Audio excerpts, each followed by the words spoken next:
Welcome to the Marquette City Commission, Monday, July 29th, 2013. Meeting called to order at 7 p.m. Would you please join us in the Pledge of Allegiance to the flag? I pledge allegiance to the flag of the United States of America and to the republic for which it stands, one nation, under God, indivisible, with liberty and justice for all. Thank you. City Clerk, roll call, please. Yes, Your Honor. Commissioner Kimbenzi. Here. Commissioner Coyne. Here. Commissioner Ryan. Here. Commissioner Snyder. Here. Commissioner Stonehouse. Here. Mayor Pro Tem Nemi. Here. And Mayor DePietro. Here. Let the record show all 7 commissioners present, please. Note of agenda changes, commissioners. Commissioner Nemi. Thank you, Your Honor. I'd like to have the item on the ethics ordinance removed from the consent agenda just for a brief discussion. My aim is to have it referred to a work session. Thank you. Is there a second? Commissioner Ryan? Oh, we don't need a second. Take it off the Okay. consent agenda. Okay, thank you. Yeah. I'll move that to number 16. E from the consent agenda will be number 16. Any other commissioner at this time? Commissioner Coyne? I would like to add item number 17, a work session to be scheduled to reevaluate or to evaluate and explore the relationship we are going to have with the new mining company, Lundin Mining. Thank you. Is there a second? I'll second the motion, Your Honor. Okay, Commissioner Nemi. Commissioner Coyne, anything further? No. Commissioner Nemi? Nothing, Your Honor. Commissioners, all in favor? Aye. Yes. We vote. Okay. That'll be number 17 on the agenda. Is there a motion to approve the agenda as presented? Commissioner Ryan? I move we approve the agenda as amended. Thank you. Commissioner Stonehouse? Second. All in favor, say yes. Yes. Yes. Opposed? Motion passes 7-0. At this time, I got a couple announcements here. It's mostly for committees and boards. And Agent Service Advisory Committee, 1 healthcare rep, 1 housing rep. There's 2 openings. Arts and Culture Advisory Committee, 5 openings. Harbor Advisory Committee, 1 opening. Housing Commission, 1 opening. Local Officers Compensation Commission, 2 openings. Parks and Recreation Advisory Board, 1 opening. Planning Commission, 2 openings. Police Fire Pension Board, 1 opening. Regional Recreation Authority Business Plan Ad Hoc Committee, 1 alternate opening. Sister City Advisory Committee, 4 openings. And Traffic Parking Advisory Committee, 3 openings. Thank you. With that, we'll move to public hearing number 1, Land Use Action Plan for Tourist Park. City Clerk? Yes, Your Honor. Thank you. Background at its July 8th, 2013 meeting, the City Commission was provided with a presentation of the draft land use action plan for the tourist park. Subsequent to the presentation, the Commission scheduled a public hearing to allow the community to review the plan and provide any additional comments. Over the past 2 weeks, the plan has been available on the city's website as well as hard copies at Lakeview Arena and Peter White Public Library. Since the time the plan was posted, there have been no comments submitted. Fiscal effect, any capital improvements featured in the plan will be considered during the budget process. Recommendation following a public hearing: approve the land use action plan for a tourist park and submit to the state requesting a 5-year parks and recreation master plan be amended. Alternatives as determined by the Commission. Thank you, sir. Anyone wishing to address the agenda number 1 for public hearing? Please state your name and physical address, please. My name is Lynn Loxo. I live at 1509 Birch Avenue. I'm also the chairperson for the Parks and Rec Advisory Board, and I'm attending tonight for the public hearing in the event that there are any questions that we can help with. Thank you. Is there anyone here to address the land use action plan for Tourist Park?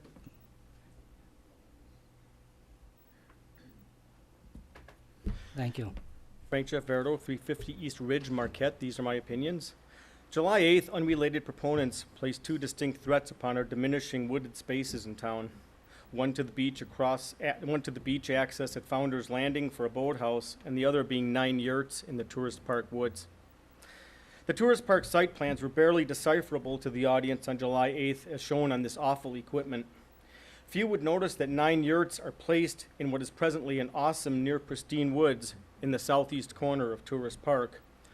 Audience members are asked to inform their friends that the visual quality of this woodland is threatened by 9 proposed small buildings.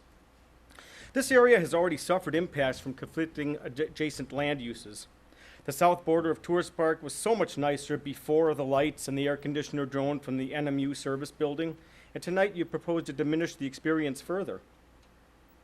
The committee head went so far as to say the expansion into the forest would be beneficial. This is ludicrous. Although the plan avoids the cutting down of trees, 9 structures constitute development and the consumption of half the woodland, leaving only a narrow trail buffer on the east end. You're whittling away at the very attribute that makes Tourist Park a park. Following the July 8th meeting, Mr. Schneider told me he likes the idea of yurts in the Tourist Park woods because they're related to camping and to outdoor recreation.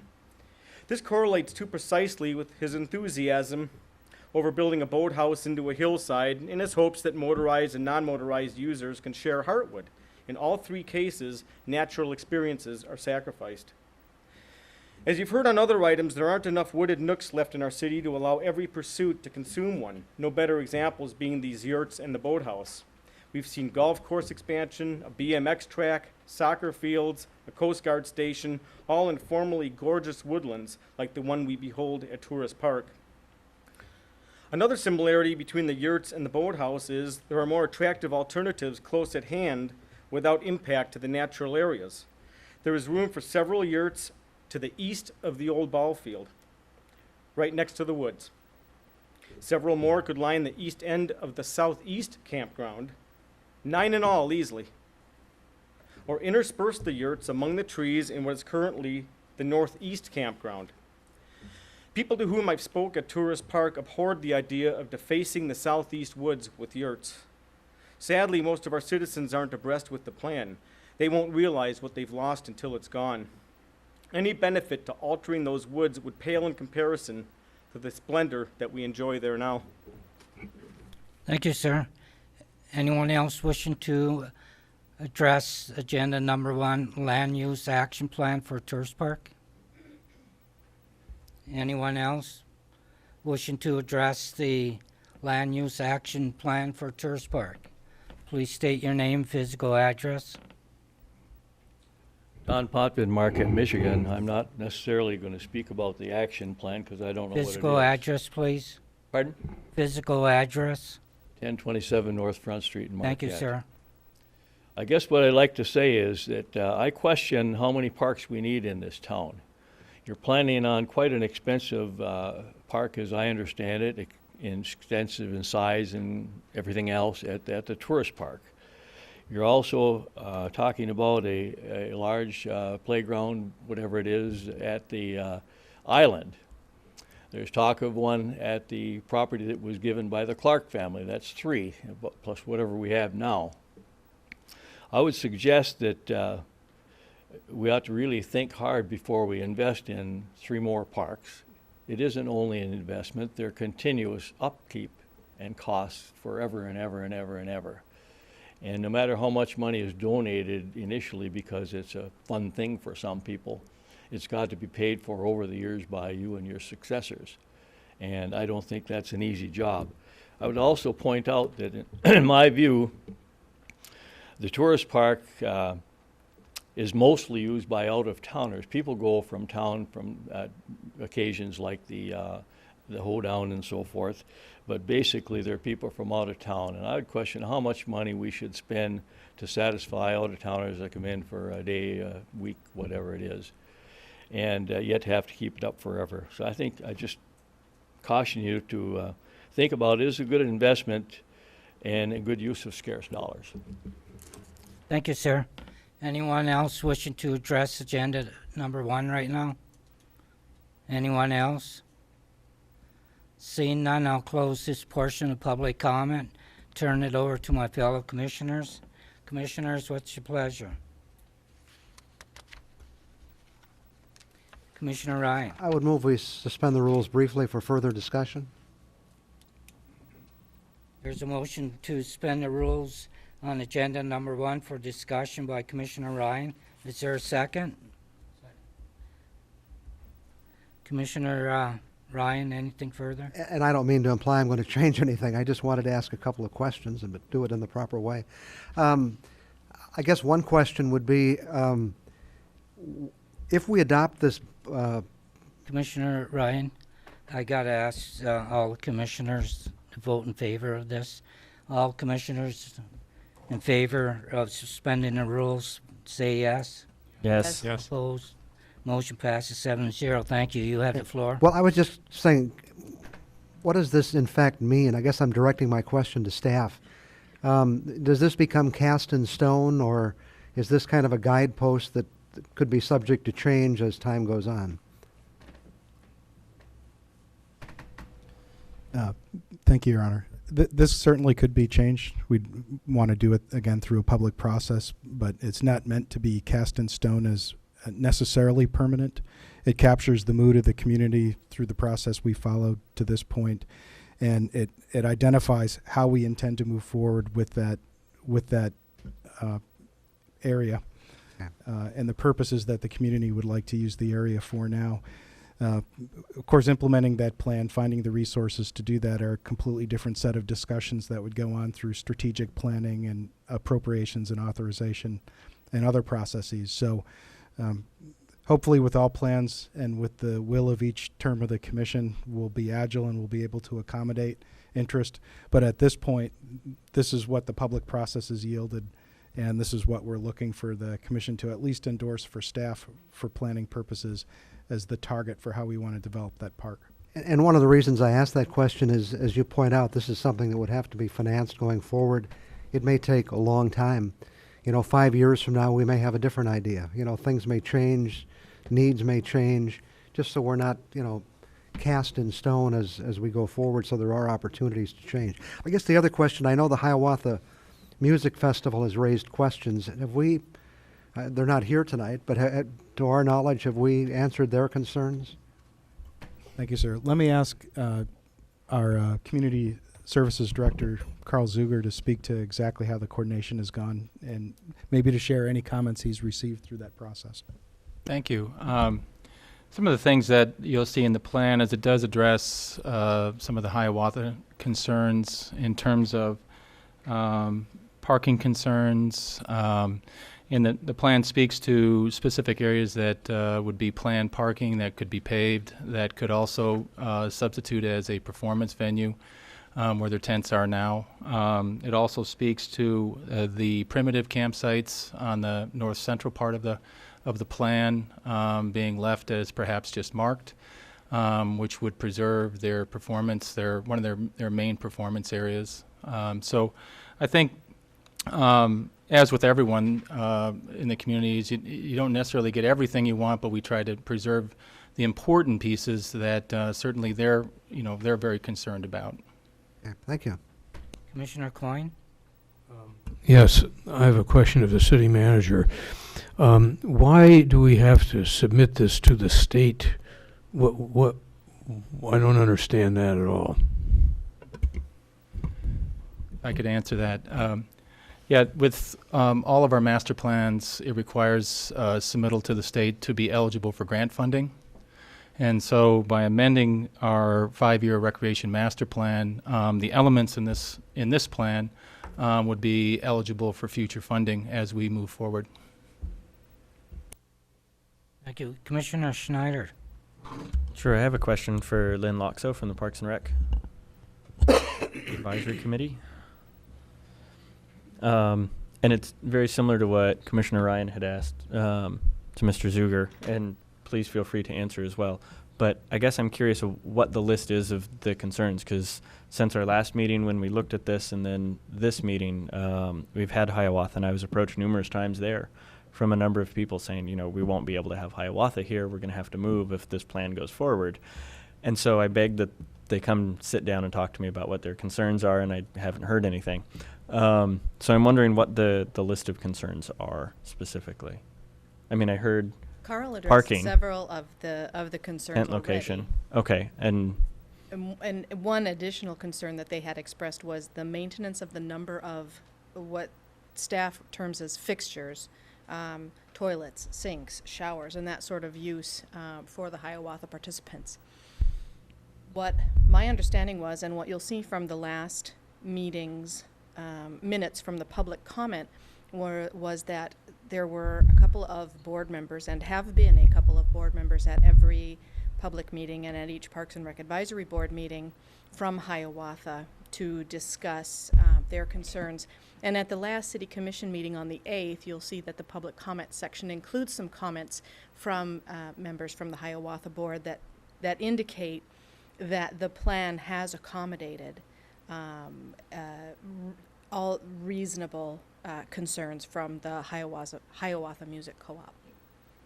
okay, so as a volunteer committee giving us recommendations, you guys feel very comfortable that this does not put any plans for Hiawatha's future use of Tourist Park in jeopardy?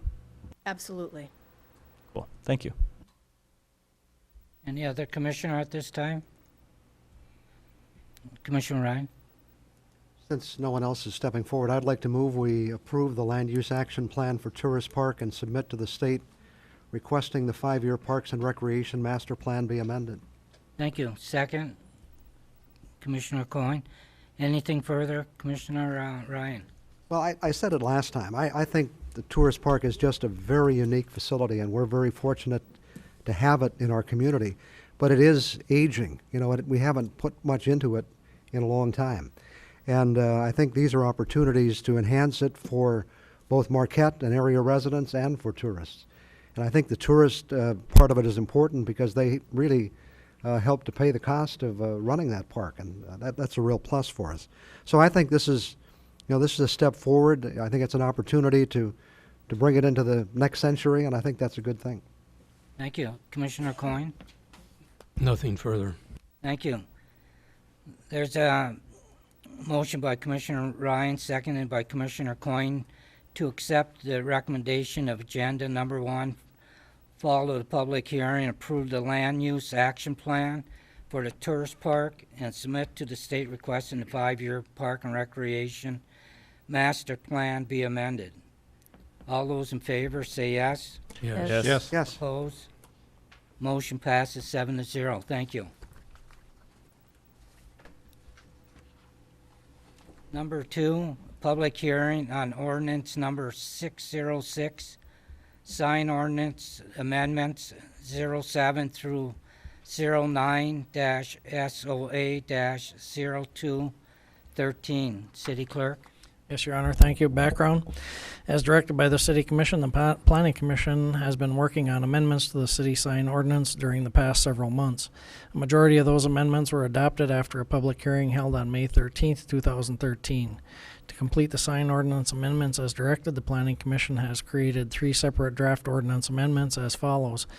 1, 07 SOA-07-13, eliminate the definitions for district typologies, clarify descriptive aspects of electronic/digital signs, and define what constitutes a window sign. 2, 08-SOA-07-13, eliminate the recognition of time and temperature signs as a distinct type of sign, and to further clarify the appropriate operation of a historic sign. And 3, B09-SOA-07-13, provide a regulatory framework for electronic/digital signs that is in harmony with the intent section of the sign ordinance and demonstrated preferences of the community. On July 2nd, 2013, the Planning Commission held a hearing regarding these three draft sign ordinance amendments. One, it was moved by Lori, seconded by Moran, and carried 5-0 to recommend adoption of 07-SOA-07-13 to the City Commission. Two, it was moved by Clip, seconded by Moran, and carried 5-0 to recommend the adoption of 08-07-07-13 to the Commission. And three, it was moved by Clip, seconded by Penglaze, and carried 5-0 to recommend adoption of 09-SOA-07-13 to the Commission. The City Commission is being asked to hold a public hearing on the amendments. A complete packet of background material on the amendments is attached. Fiscal effect, none. Recommendation, conduct a public hearing and consider sign ordinance number 606, alternatives as determined by the Commission. Thank you, City Clerk. At this time, I'll open this portion of agenda number 2 to address public hearing on ordinance number 606, sign ordinance amendments 07 through 09, SOA-0213. Anyone wishing to address the commission at this time? Ma'am, you can come up here if you wish.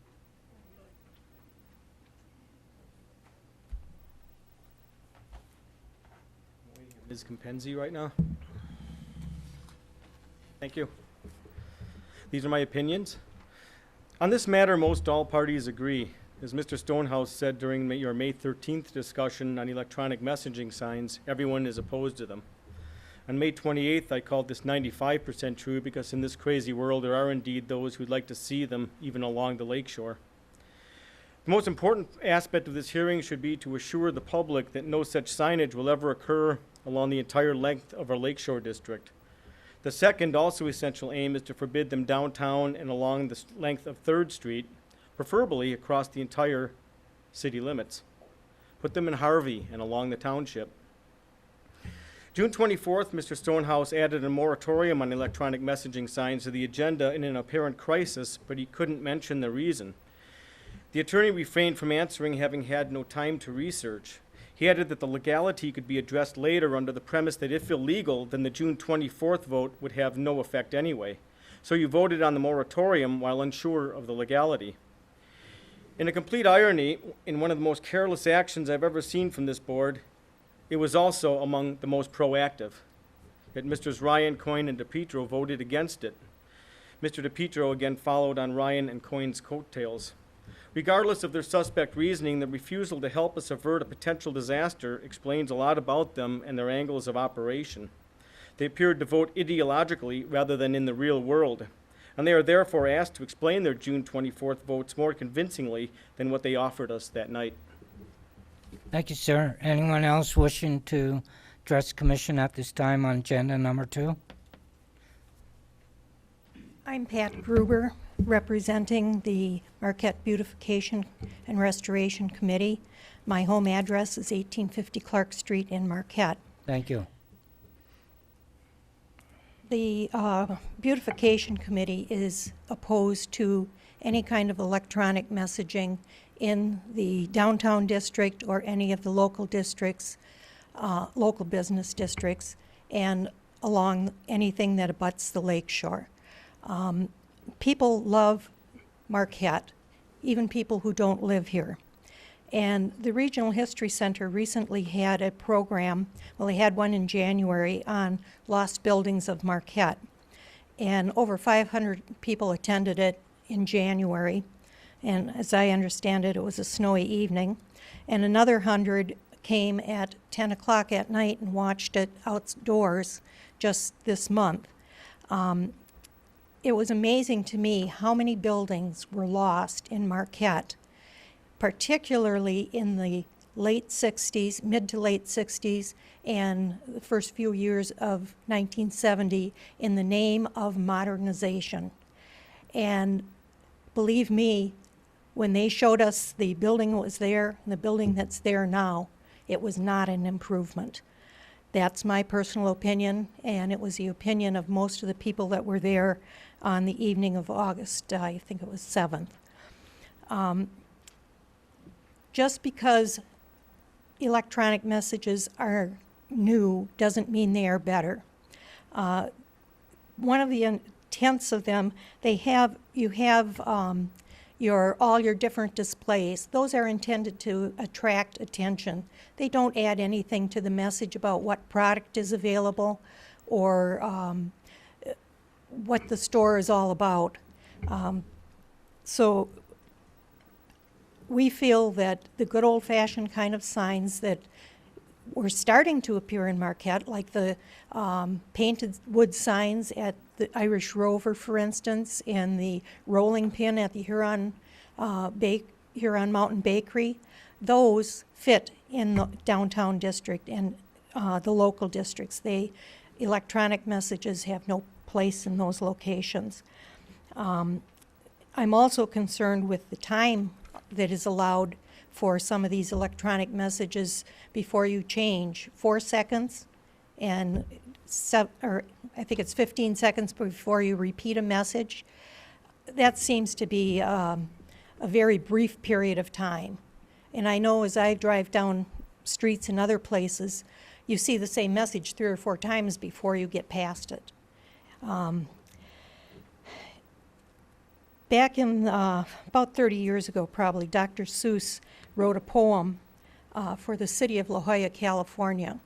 And it was, I don't know if even the name of the one about Stars Upon Thars, but it was about competition. And everybody had to get bigger and better and bigger and better until the place was totally cluttered.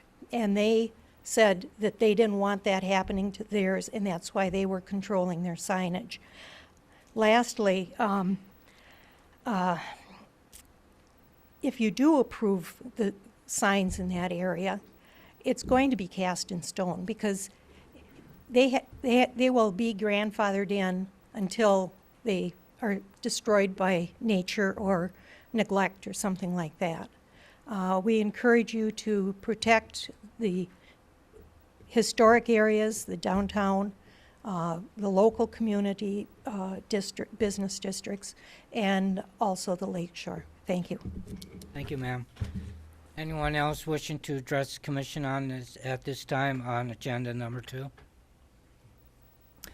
Hi, Christine Pasola, 467 Lakewood, Marquette. I am here representing the DDA. Mana's out of town, and we thought that it would be good for you all to have our opinion on the sign ordinance. We want to thank the Planning Commission for an endorsement of the draft of the amendment to the city sign ordinance. We, that's the DDA, are strongly in favor of this and appreciate all the work that goes into doing a revision. I know it's tough going through all those sentences and making sure that you have the right language. So we just encourage the City Commission to follow through and adopt it as well. So thank you for all you do for the city, and that'd be it. Thank you. Anyone else wishing to address the commission at this time? Good evening, Commissioners. My name is Tom Veer. I live at 431 East Ridge, Marquette. I also own a building at 139 West Washington in Marquette. It's called the Delph Theater. I agree with all the previous speakers about the signage ordinance. I do not like electronic messages the way they're presented. Not a good idea downtown. What I do believe, though, is that there's a wonderful marquee that stands outside of 139 West Washington. My intent might possibly be to put an electronic sign on that would absolutely mimic what exists now. We have to understand this. What I'm looking for the commission to do and the citizens in this town is to possibly put out a variance or an exception for a historic sign that would identically mimic what exists now. The reason I'm asking this is because it's very hard to change that sign. You've noticed that as we've sat here with the sign for long periods of time. I'm in the process of developing the property, and I have every interest of replacing that sign exactly as it is. My interest is to try to encourage the commission and the citizens to possibly consider a variance and or an exception for a historic sign that would be identical to what it is. that's my interest. Thank you. Thank you, sir. Anyone else wishing to address the commission at this time on agenda number 2? Taylor Clip, Planning Commission. I'm just here to represent the commission and answer any questions you guys have about the background, the discussion, the nuances of the signs, and then help you guys make a final decision. Thanks. Okay, thank you. Anyone else wishing to address the commission at this time? Anyone else wishing to address the commission at this time? Seeing none, I'll close this portion of the public comment, turn it over to my fellow commissioners. Commissioner Ryan? I would move we suspend the rules momentarily for discussion. There's a motion by Commissioner Ryan to suspend the rules for discussion, seconded by Commissioner Stonehouse. All in favor, say yes. Yes. Opposed? Motion passes 7-0. Commissioner Ryan? I basically support the whole idea, but I think Mr. Vera has raised a point, and I think it's just important for us to ask, could that be accommodated if we wanted to accommodate it? Not here tonight, but under this proposed sign ordinance. There are two ways that can be accommodated. The sign ordinance does allow individual property owners to seek a variance through the Board of Zoning Appeals for any sign or situation that they could cite a practical difficulty for. In that instance, it could be the practical difficulty is a historic sign that wants to have like a non-traditional type of electronic message center. That's one avenue. The second avenue would be to try and write something prescriptive into the ordinance to address that situation. I don't have an answer on how that's done this evening. I need to research that. There's probably a little bit of difficulty with that, being that it's for one sign. Could the sign ordinance be amended later? Sign ordinances can be amended at any time. All it requires is a public hearing and proper procedure. I have some opinion, but I think I'd open it up for others to ask questions. Okay, thank you. Commissioner Stonehouse? The only question I had is just to affirm in reading the ordinance that this does prohibit electronic signs within the DDA area, 3rd Street and Lakeshore, I believe. Is that correct? That is correct. Commissioner Coyne? A question of Dennis.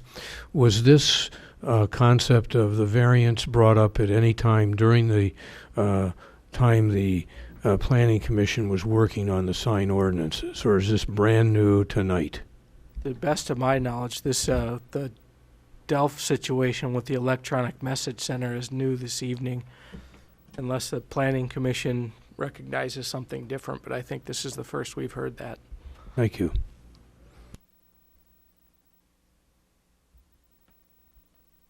Commissioner Nemi?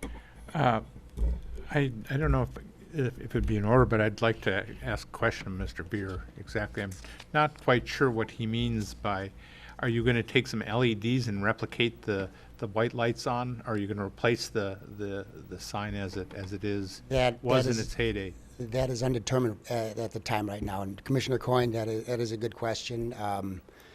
This has come about in the last month of time, and I've been working on determining whether to use the original lettering for that, which is a very dangerous and difficult thing to do. My intent would be to try to, once again, mimic exactly what's there. And how I go about and do that, I haven't researched the actual companies that would do that, but I'm in the process of doing that, and I would have a better answer much later on. I still not sure. Maybe you don't. Maybe you don't know either. But when you say mimic, you mean like you might have an electronic sign that would It would be an electronic depict sign. the flashlights, or you would replace the lights. The lights would be replaced. They would all be new lights that would Okay. go around there. The electronic message board would be in the interior of that. Oh. That would look like you would have the letters going across it. So it wouldn't be a. I mean, yes, they go over 4 or 5 seconds. That's not my intent by any means. And we could define that, I guess, as if a variance is allowed for that type of situation. However, once again, the intent is to try to mimic what exists up there as we change the letters. It's tricky. Yeah. Yeah. Thank you. Thank you. Any other commissioner at this time? Commissioner Kamenzi. If I could just ask Tom one more question before he sits down. Have you brought this before the DDA? I have not, actually. I was a president of the DDA, and I have not brought it in front of the DDA, and I'm happy to do so. And once again, I've just in the recent past determined that this is a very possible and real and viable option that would be, I hate to say it, but beneficial for myself, but I also think beneficial for the community. Okay. And I'm only saying that because the emails we got were certainly more against the signs. But I am completely yeah. against electronic signage, once again. Right. And this is a very difficult avenue to go down because this would be an electronic sign that would mimic the existing historic sign that's been up there since 1950. Right.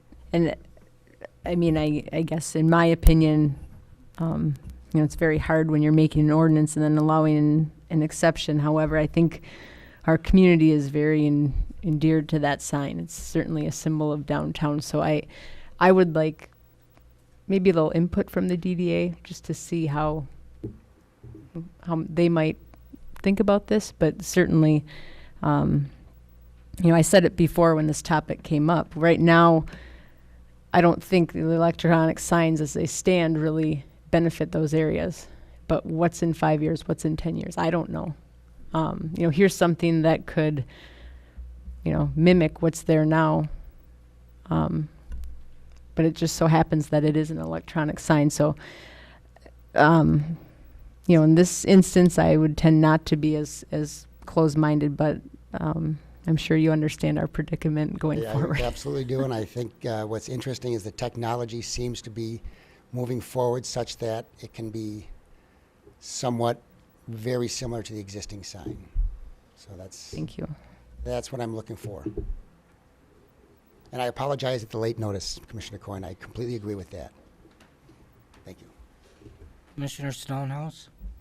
Is a motion acceptable at this point? Then I will Yes. motion for the adoption of the amendments as stated to the sign ordinance 606. Is there a second? Commissioner Ryan? I'll support the motion. Commissioner Stonehouse, anything further? Well, only that we spent a long time, and I know the Planning Commission too, in trying to wrestle out this ordinance. It's a good ordinance. Mr. Veer has brought up an interesting variance of it. I think there's processes in place to address that, either through variance in the BZA or either through the Planning Commission looking at it and sculpting a better mechanism for maybe addressing that specific issue. But I would hate to see the baby proverbially thrown out with the bathwater in this case. Thank you. Commissioner Ryan? Yes, I think the point Mr. Veer raises is very important. As Commissioner Kamenzi pointed out, there's been strong support in the community for keeping that marquee because that is part of historic downtown Marquette. And we certainly would like, certainly would like to see that happen, and I know many people would because, as I say, it's just part of our history. And I guess that's what this is really all about, part of our history, preserving that piece of history. And I've mentioned before, having traveled to some different places and seen some unique architecture, and there are some cities better than ours, but there are some that are much, much worse. And, we really have something unique to offer people. And I think it's what brings people to downtown Marquette. They're not looking for gaudy signs or flashy signs or the kind of things they would find out in the commercial strip districts, but they are looking for what we have in downtown Marquette. And so I believe we have to move forward, but I too hope that we can find a way to accommodate not just Mr. Veer, but the fact that this is a unique piece of property, and if there's some way going forward that we can work with them to make that happen, I think, so that marquee can be maintained. I think that's very important. Thank you. Commissioner Coyne? Thank you. I didn't mean to be mad about you coming up at the last moment with this at all, but the point is we've worked a long time. The Planning Commission has worked on this for a long time, and I have come to agreements, and I fully thank them and support the motion. I think if you pursue this, you're going to have, to me, a unanimous support from the DDA and not very much opposition from others, other than the people that object to virtually everything. So there is a process of amending it if you pursue that, and you have said you're not ready to know exactly what the product is. But it raises the concept, as our city manager raised, there are technological advances on the horizon that we can't even imagine, or that are there, that are going to challenge this. You know, even street signs that can change, or that are electronic, instead of having Washington Street just as, you know, like the old-fashioned sign, it's going to be an electronic sign. In some big cities that actually is occurring. So there's an opportunity for amending it, and you brought it to the attention, and it's kind of up to you to pursue that. So, but it's not relevant today, I don't think. And the fact that we're not including it doesn't mean that we're against it. It's just you've got to pursue that. Thank you. Thank you. Commissioner Nemi? Thank you, Your Honor. I'd applaud the Planning Commission for providing us a product that we can live with, and I agree wholeheartedly with Commissioner Stonehouse. We can't throw the baby out with the bathwater, but I concur with some of my fellow commissioners. I think that obviously years ago when the theater company wanted to remove the marquee, there was a big resounding, groundswell saying that no, we need to keep that marquee, and I would lend my support to hopefully somehow accomplishing the marquee and keeping the marquee in the downtown and bringing it back to its grandeur. Thank you. Commissioner Schneider? I'll also echo a thank you for the Planning Commission. I know that this has not been the easiest ordinance to work on. I really appreciate you working with us and spending all of your extra volunteer hours going back over stuff that we would send back to you. This is definitely something that I support. I think from my previous comments, I've mentioned that I'd actually kind of like to see it go throughout the entire city, but I recognize that I voice a minority opinion on that one, and I'm happy to support this where it stands. I think that we'll find ourselves challenged in probably 5 years on emerging technology, so I am a little concerned that even though I want this to extend farther to the EMCs as we understand them now, I'm concerned how it's going to restrict us on using emerging technology. I think the Delft sign is probably the first example of that, but I'm curious to see, 4 or 5 years from now, how it's going to hold us back with the language that we're adopting, but there's no way we can know that now. So, again, I appreciate the Planning Commission sending us something that we can work with, and I think is a great start. Thank you. Commissioner Convenzi? Real quickly, I just want to echo my thanks to the Planning Commission. Certainly, by us sending this back to you the first time, it was in no way to disregard the work you've done, but certainly something we felt strongly that we wanted to get it here. So thank you for spending the time on that and working with us and communicating with us. And I also just want to say that I do believe there can be a positive outcome. The reason we have variances in our community are simply because there are situations that come up that don't quite fit the rules. And so, I guess I have a very positive outlook on what can become of the Delft sign, because I do think that it's a gem in our community, and I think going forward, I think you'll have the support of the community. So that's it. Commissioner Ryan? I think it would be helpful, Your Honor, if Dennis or Bill just again outline what area we're talking about. We refer to it in certain terms, but just so people know specifically what areas this ordinance will cover geographically. With specific regard to the electronic message centers, correct? Right. So the sign ordinance covers the entire city, Right. but the areas where electronic message centers will not be allowed is very extensive. It's almost easier for me to say where they are going to be permitted at. They're going to be permitted in industrial districts, which is basically West Baraga Avenue. They're going to be allowed in general business districts, which is basically Washington Street and the Shopko area from 7th Street West, and then they would be allowed in what we call the Gateway Corridor area. It's a South Marquette form-based code. It's the entry to the city on South Front Street, basically the stretch that has Classic Auto Collision and up to Genesee Street. That's it. Okay. The rest of the that's areas, helpful. it's prohibited. Any other commissioner at this time? Commissioner Convenzi. Just one other thought. We do have these types of signs a lot of places, and in particular, looking at what's coming up on our agenda, some of our public schools have messaging signs that have to go out and be changed. And one last thought is maybe whatever Mr. Veer finds out, could certainly be brought back to us as far as an alternative option. So at any rate, I think the reason why we're going forward with this, I can only speak for myself, is that if we allow one business to have it, we have to allow all. But certainly I think it's the start of a conversation of how do we deal with these signs going forward into the future. So again, I have a very positive outlook on where this is going to take us. Thank you. Any other commissioner? Commissioner Nemi.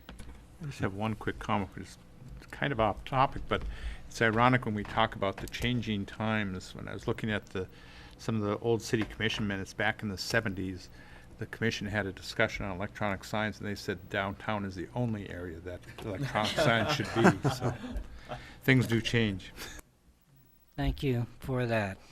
And seeing no further comment by my fellow commissioners, I too would like to thank Mr. Klipp and his planning commission board for, I think they probably went back to this issue about 8 different times, trying to address all the concerns and the thoughts and comments that they received. So thank you, and I know we'll probably be hearing about this in the near future. But at this time, there's a motion by Commissioner Stonehouse, seconded by Commissioner Ryan, to accept a recommendation of agenda number 2.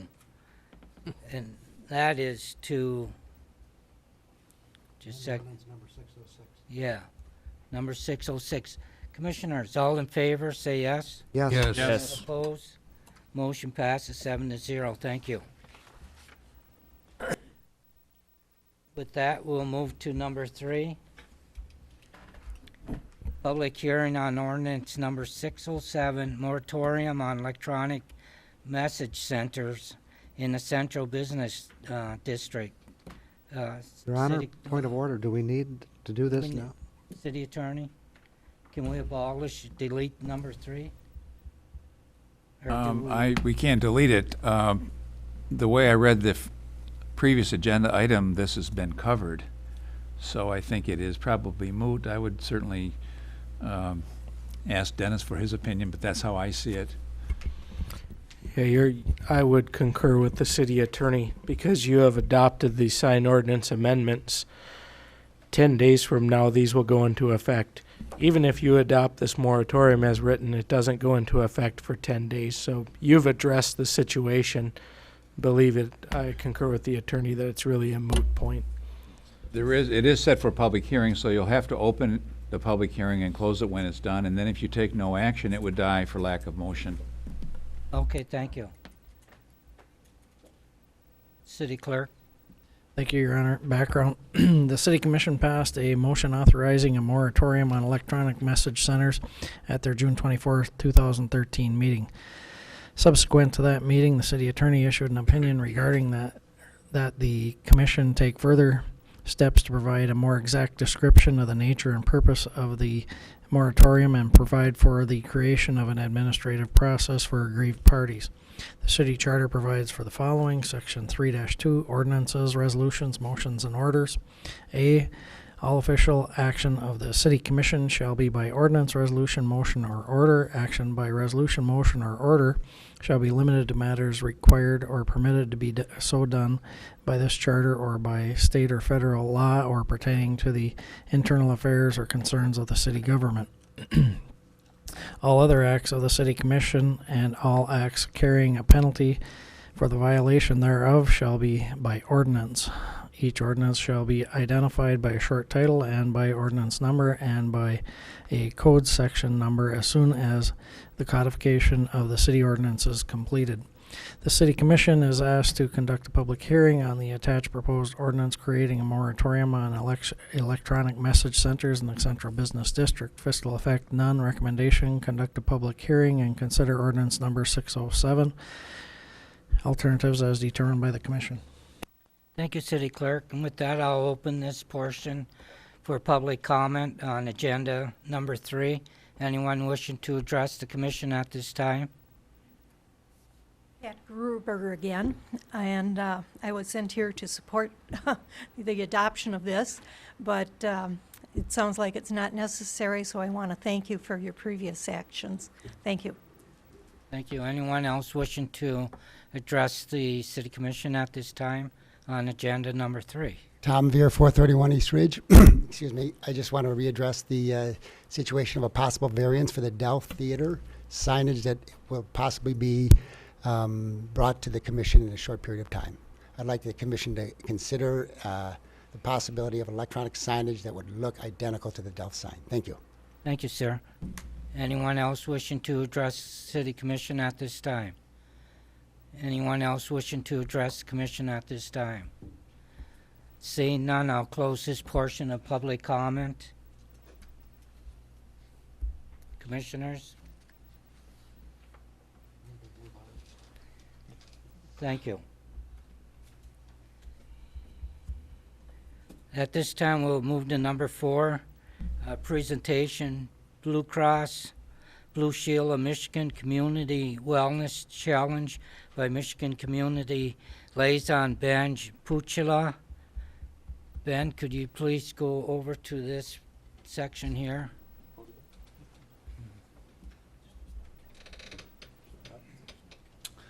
Thank you very much. It's a pleasure to be here. And I shared this. My name is BJ Puchala. I'm representing Blue Cross Blue Shield of Michigan. I shared this informally earlier, Ben? but yes. I'm sorry. Could you have Jim come up? And he drove a long ways to be part of this. Absolutely, yes. Could you also introduce him once he gets up there? Thank you, Mr. Mayor. Over there.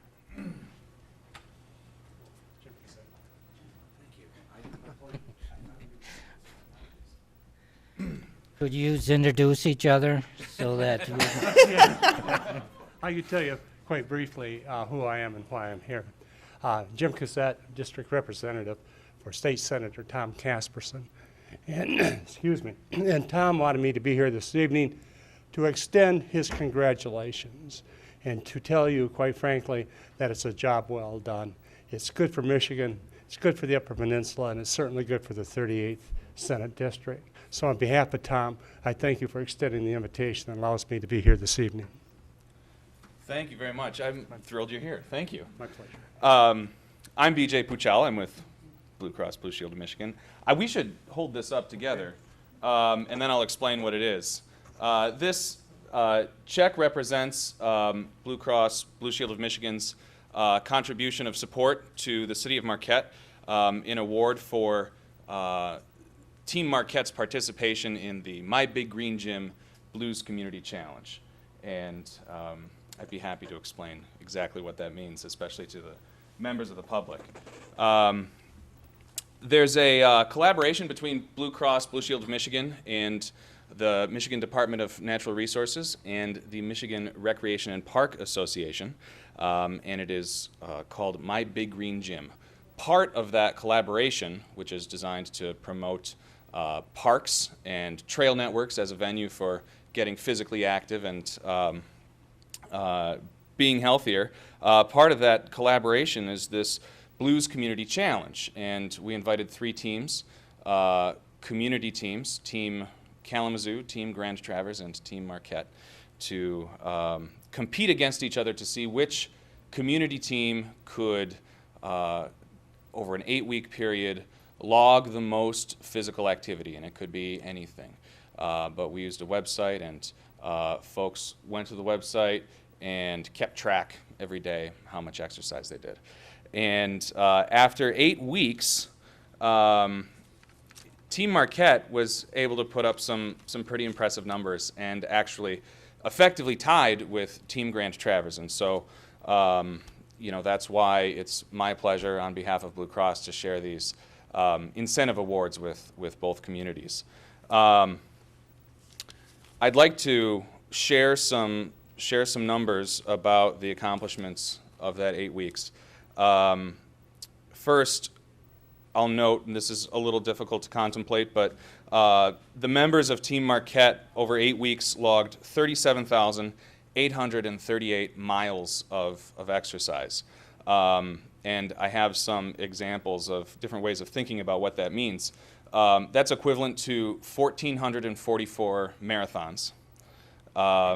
It is roughly equivalent to 3.78 million calories. And I can help with that figure too. That equates to approximately 12,600 fast food cheeseburgers. So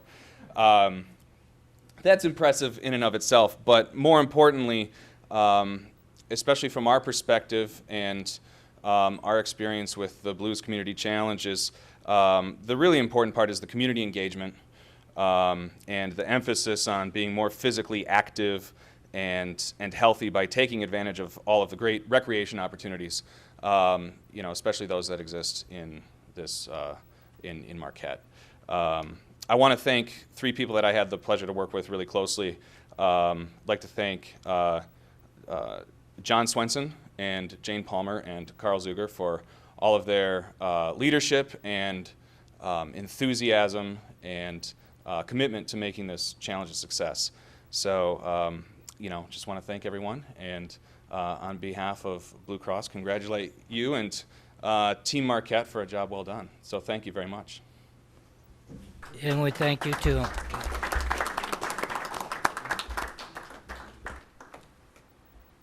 And with that, we'll move to number 5, presentation, Market Area Public Schools by Superintendent Bill Saunders.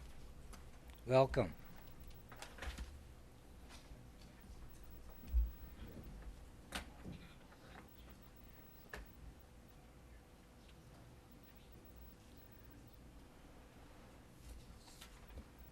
Thank you. Thanks for having me. Interim superintendent currently, actually, but I appreciate that.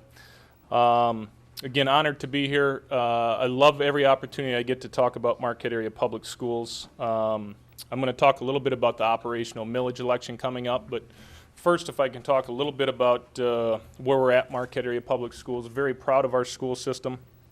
As we all know, the city of Marquette is a destination community. People come here for tourism, they come here for business, they choose to retire and live here. About a year ago, our school board reinstituted our strategic planning process, and one of those strategic planning teams dubbed Marquette Area Public Schools the Destination School District. So I have a few stats to kind of signify why we kind of feel we're a destination school district. Currently, Marquette Area Public Schools serves over 3,150 students, which makes us the largest school district in the entire Upper Peninsula. MAPS leads all schools in the county and most likely the entire UP with over 275 school of choice students. So those are students that are coming to us from Gwinn, Ishpeming, Negaunee, surrounding school districts to take advantage of the programs we have here at MAPS. We have a rich tradition of outstanding teachers and staff. I've been the principal at Bothwell Middle School the last 5 years. Just outstanding faculty. Community recognizes those teachers. We get a ton of requests. You know, our teachers are really second to none. This past year, 8 of MAPS school teachers won some type of Teacher of the Year award. Blythe Rako and Chris O'Connor were nominated as Teachers of the Year.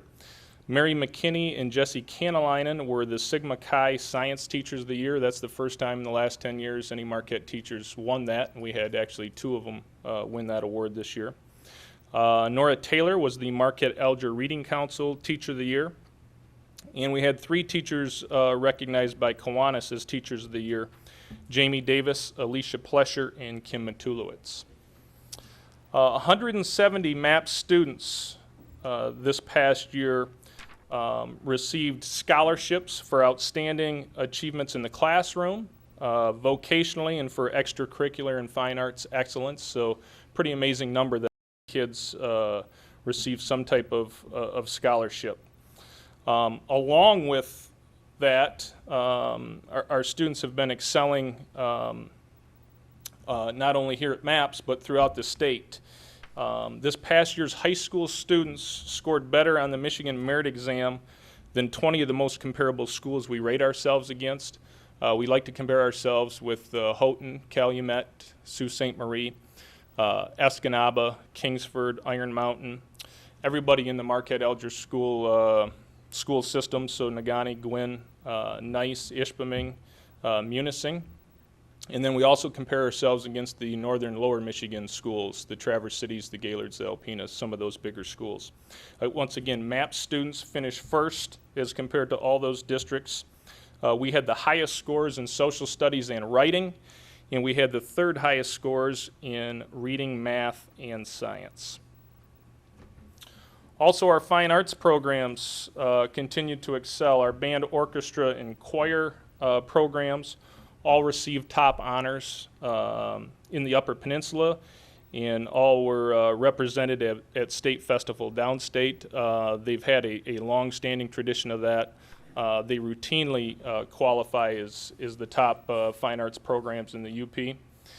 They also expand on just teaching our kids the fine arts. It's also a rich cultural experience for them. This past year, our orchestra and choral programs took their kids to Ireland, and they performed in Ireland for a little over a week there. Athletically, our sports teams continue to have huge successes. Our boys alpine ski team were UP and the Michigan High School Athletic Association state champions. The boys Nordic ski team also were Michigan High School Athletic Association state champions. Our boys soccer and girls soccer teams were UP champions. Our boys golf and girls track teams were UP champions. Our boys and girls basketball teams were conference champions, and our girls cross country team was conference champions. Additionally, we serve over 500 special needs students. 1 in 6 of our student population qualifies for special needs programs. Extremely proud of those programs and what we have to offer. At this time, I'll transition a little bit to why I'm here, and again, just trying to keep it brief for you this evening. We have an important vote coming up on August 6th, and that's for the operational millage election to help support Marquette area public schools. The operational millage election comes about from the state funding formula. The state changed the funding formula back in 1994. Part of that change for the funding formula, the state asked that each local district come up with 18 mills to complete their state funding formula. Otherwise, you'd be underfunded if you didn't have the 18 mills. That passed back in 1994. Our community voted in that 18 mill. There's 2 different ways you can go about it. Some districts choose to renew that on a yearly basis, and some districts choose to go the 20 years to renew that. Marquette chose to do the 20-year route, so we're up. This is year 20. We did levy the full 18 mills back in 1994. This generates approximately $8.4 million of our overall budget, or about 1/3 of MAP's total budget. This particular funding source comes from the non-homestead properties and second homes and businesses. In no event will we be able to ever collect more than the 18 mills. It isn't exactly a renewal. Back in 2006, as the property values increased, MAPS collected less than the 18 mills, and the 18 mills are $18 per $1,000 of taxable value. We collected 17.49 mills back in 2006. We went back to the community and asked for a mill increase, which really took us to 18.49. Although we can only collect the 18, so that extra mill increase just gave us about a half a mill to push us back to the 18 mills. This past winter, our school board asked for another 0.51 increase, which really takes us to 19 mills. And again, that 19 mills, that extra mill is strictly an insurance if the property values were to go up, so we wouldn't have to come back to the voters in the next 20 years to bridge that gap to continue to keep us at the 18 mills. This is very different than the bond issue request that MAPS put out about 2 years ago. This isn't creating any further debt and not raising taxes. And just for anybody in the public, again, I can't tell people how to vote. The election laws don't allow me to do that, but just to be informative, if you can't or are unavailable to vote on August 6th, we ask that you try to get in and get an absentee ballot. City clerk's office, I went and got my absentee ballot. I won't be here next Tuesday. It took about 5 minutes to fill that out. If you're from one of the local townships, you can go to the township clerk's office and also pick up an absentee ballot. And with that, I'm here to answer any questions you might have. Thank you, commissioners. Any questions for Mr. Saunders?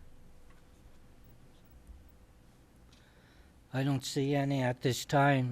That's a first. Thank you very much. Thank you for that presentation. Thank you. Appreciate you having me. Thank you again.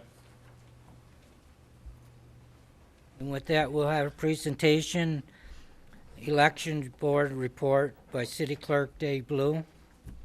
Thank you, Dave. You have the floor.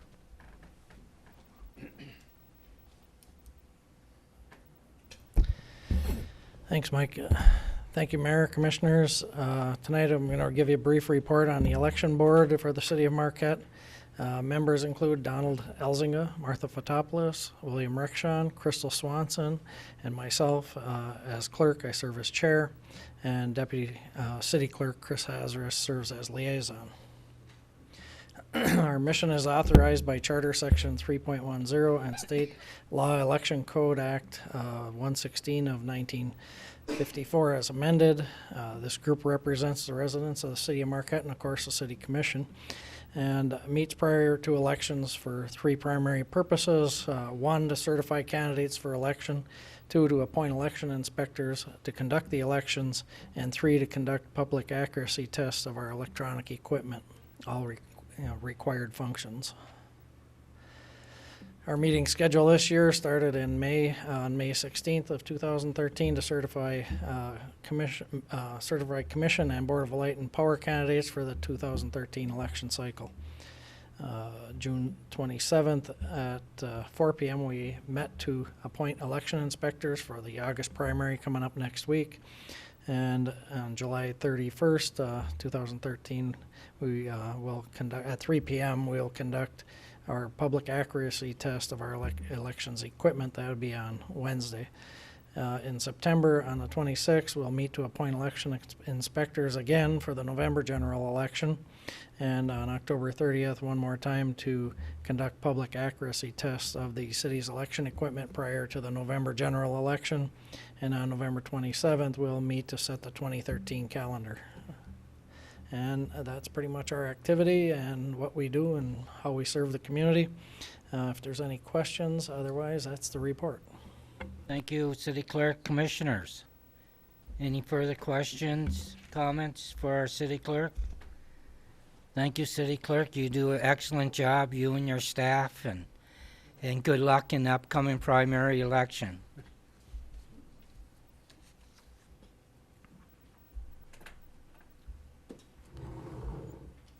Number 7, proclamation, National Farmers Market Week.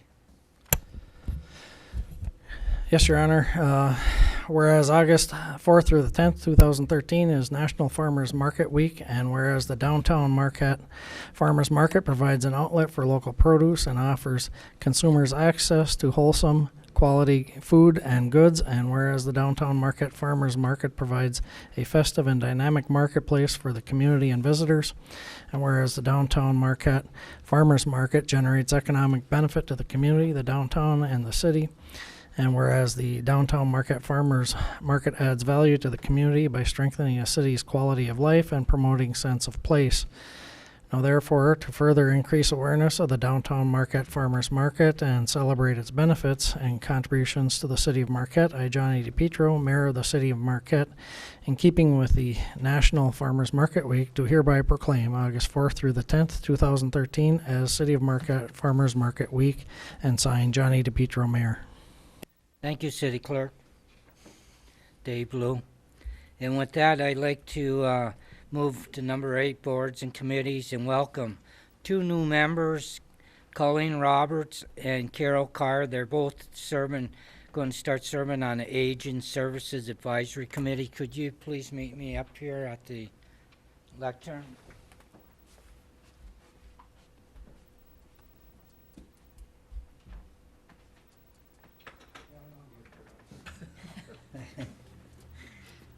So anyways, we thank you very much for volunteering and stepping up for the community, for the Aging Services Advisory Committee.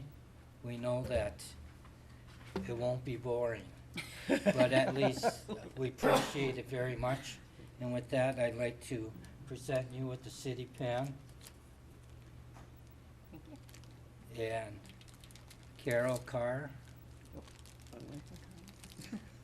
Thank you. Thank you very much. No, we aren't done yet. Oh, we're not. The commissioners want to hear from you. Come on, up forward What would here. you like to hear? They'd like to hear what you want to accomplish. Well, thank you. I'm looking forward to serving on this committee. My name is Carol Carr. I'm the CEO of Lake Superior Hospice. Hospice care and care for elders in our community is very near and dear to my heart and is a passion of mine, and I think there's a lot we can do. So I'm looking forward to serving on the committee. And we thank you very much. Your turn. Hi, I'm Colleen, and I would also like to thank you for being on this committee. I know that there's a lot of things to do, but I think the citizens of Marquette have a lot of seniors, and it's quite underserved. I don't know how else to say that. They do an awful lot with what they do right now, but I think there are a lot of areas that aren't touched. And I'd like to explore some of those. Thank you. We thank you very much. Could we give them a little round of applause, please? Thank you, girls.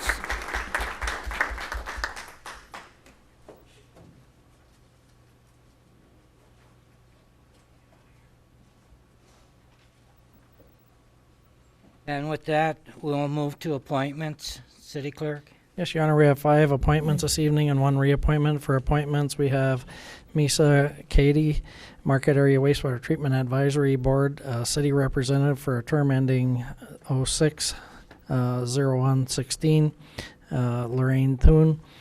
Aging Services Committee, YMCA Representative for a term beginning 8/1/13 and ending 8/1/15, Stan Bigham. Aging Services Committee, Citizen Representative for a term beginning 8/1/13 and ending 8/1/15. Paul Schlegel, Planning Commission for a term ending 2/15/16. And M. Cameron Howes, Local Officers Compensation Commission for a term ending 08/01/18. On the reappointment, that would be Susan Bowers to the Local Officers Compensation Commission for a term ending 08/01/20. Thank you, City Clerk. Commissioner Schneider? I'd like to move that we accept all appointments as read. Thank you. Is there a second? And the Commissioner reappointment. Stonehouse? Second. Thank you. Commissioner Schneider, anything further? Nothing further. Commissioner Stonehouse? Only thanking them for serving. Any other commissioner? I also say thank you very much for doing that. Commissioners, all in favor, say yes. Yes. Yes. Yes. Opposed? Motion passes 7-0. Thank you. At this time, we'll move to public comment. Commissioner Schneider? We still need a motion on the reappointment. Actually, the clerk read them all, and you. Yeah. You, I just mentioned appointments as read, so I didn't know if that had included or not, so I just wanted to make sure. Commissioners, you all understood that was all included? Okay. I certainly did. All right. Thank you, Commissioner Snyder. At this time, we'll move to public comment. Comment may not exceed 3 minutes per person. Citizens may reserve time to speak on agenda items. This may result in the item being moved up on agenda at the mayor's discretion. Anyone wishing to address the city commission at this time? Please state your name. And if you're under 18, just your name. You don't have to give your address.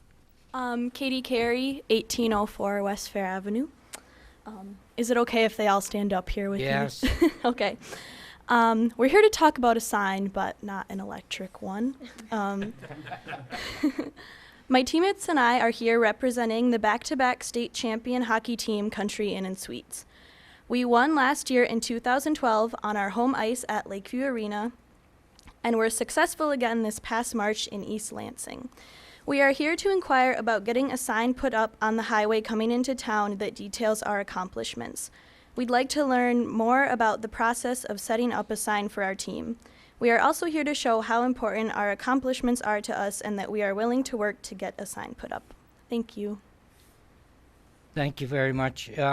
Also, what would be my direction, city manager? Who would you like to have them address this with? I mean, like this week sometime, who should they contact? Come in and see me. Okay. Thank you. Okay, thank you very much. Anyone else wishing to address city commission at this time?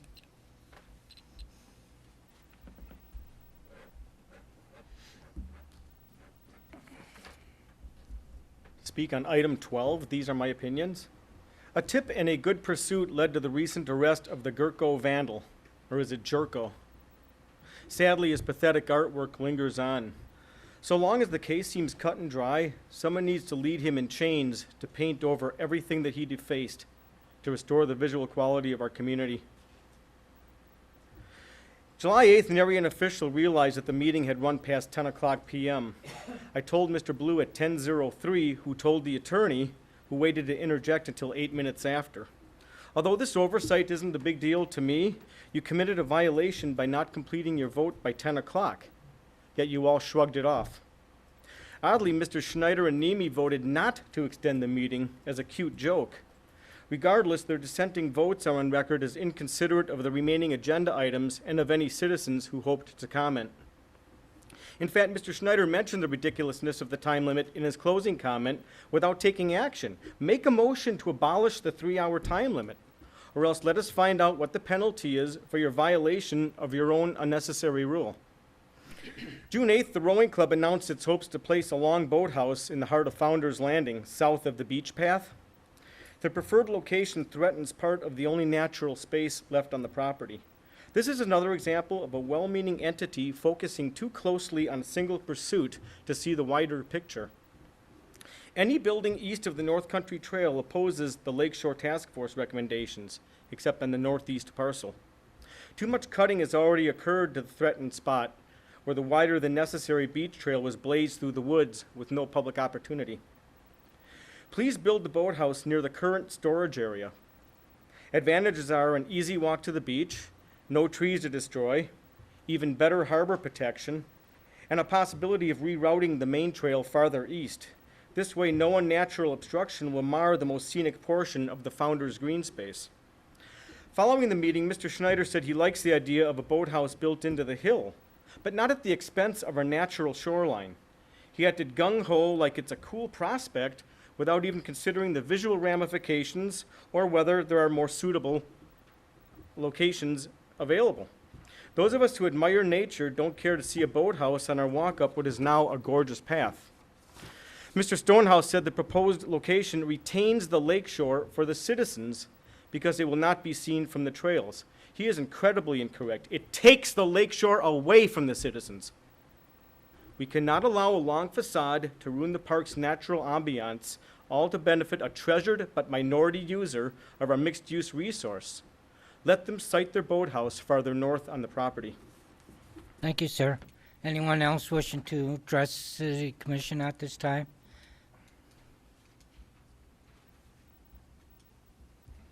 Please state your name and physical address. My name is Matt Lutenberger. I live currently at 413 Hampton Street in Marquette. I come to you with something I'm going to step up. You have to give it to the city clerk, please.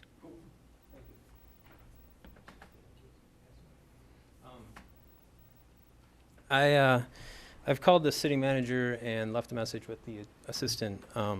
This is the first time they've seen me present this idea. Since April, I've been thinking of ways to use Founders Landing on the way into town. I've been thinking of ways to use the Cliff Dow site on the way out of town. At the same time, I've been concerned with the lack of fresh fruit or food available for the north side of Marquette residents. We don't have a grocery store per se. We have the right place. The closest true market would be all the way at Valleys in downtown district. So my reason for being here today is which I've called Sunflowers and Hops. It's an idea to use the vacant land that is owned by the city residents, if you will,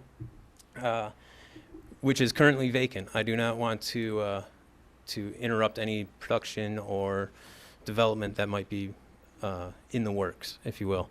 The Roundhouse property was one thought originally, but that I see has been worked on, or at least developed.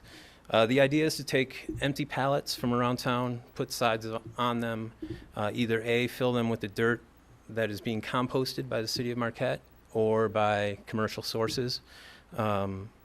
If they are filled with compost by the city of Marquette, I would push for a Plan D, which is a charity set up by the city of Marquette for City of Marquette residents, considering it's water, sunlight, and dirt provided by the city of Marquette. We really have no need to charge for it. This could be included in a recreation plan, which is not just exercise. I'd like to make a point of that. Anytime I hear of a recreation plan, I am concerned that it's only exercise. There's a lot of things that are recreation. Even sitting on a beach is considered recreation. So keep that in mind, that this could be included in a number of other ideas. The least favorite plan that I would like to present would be an individual business. That's where we control the profit, we control the product, we control the space. That is the 30 seconds left, sir. That's the simplest way to set it up. I'm here primarily to present an idea to you folks and to the rest of the community as to I would like to utilize Founders Landing on the way into town as a place to produce crops for the city of Marquette residents. Thank you. Thank you very much, sir. Welcome. Anyone else wishing to address the commission at this time? Don Potvin, 1027 North Front Street, Marquette, Michigan.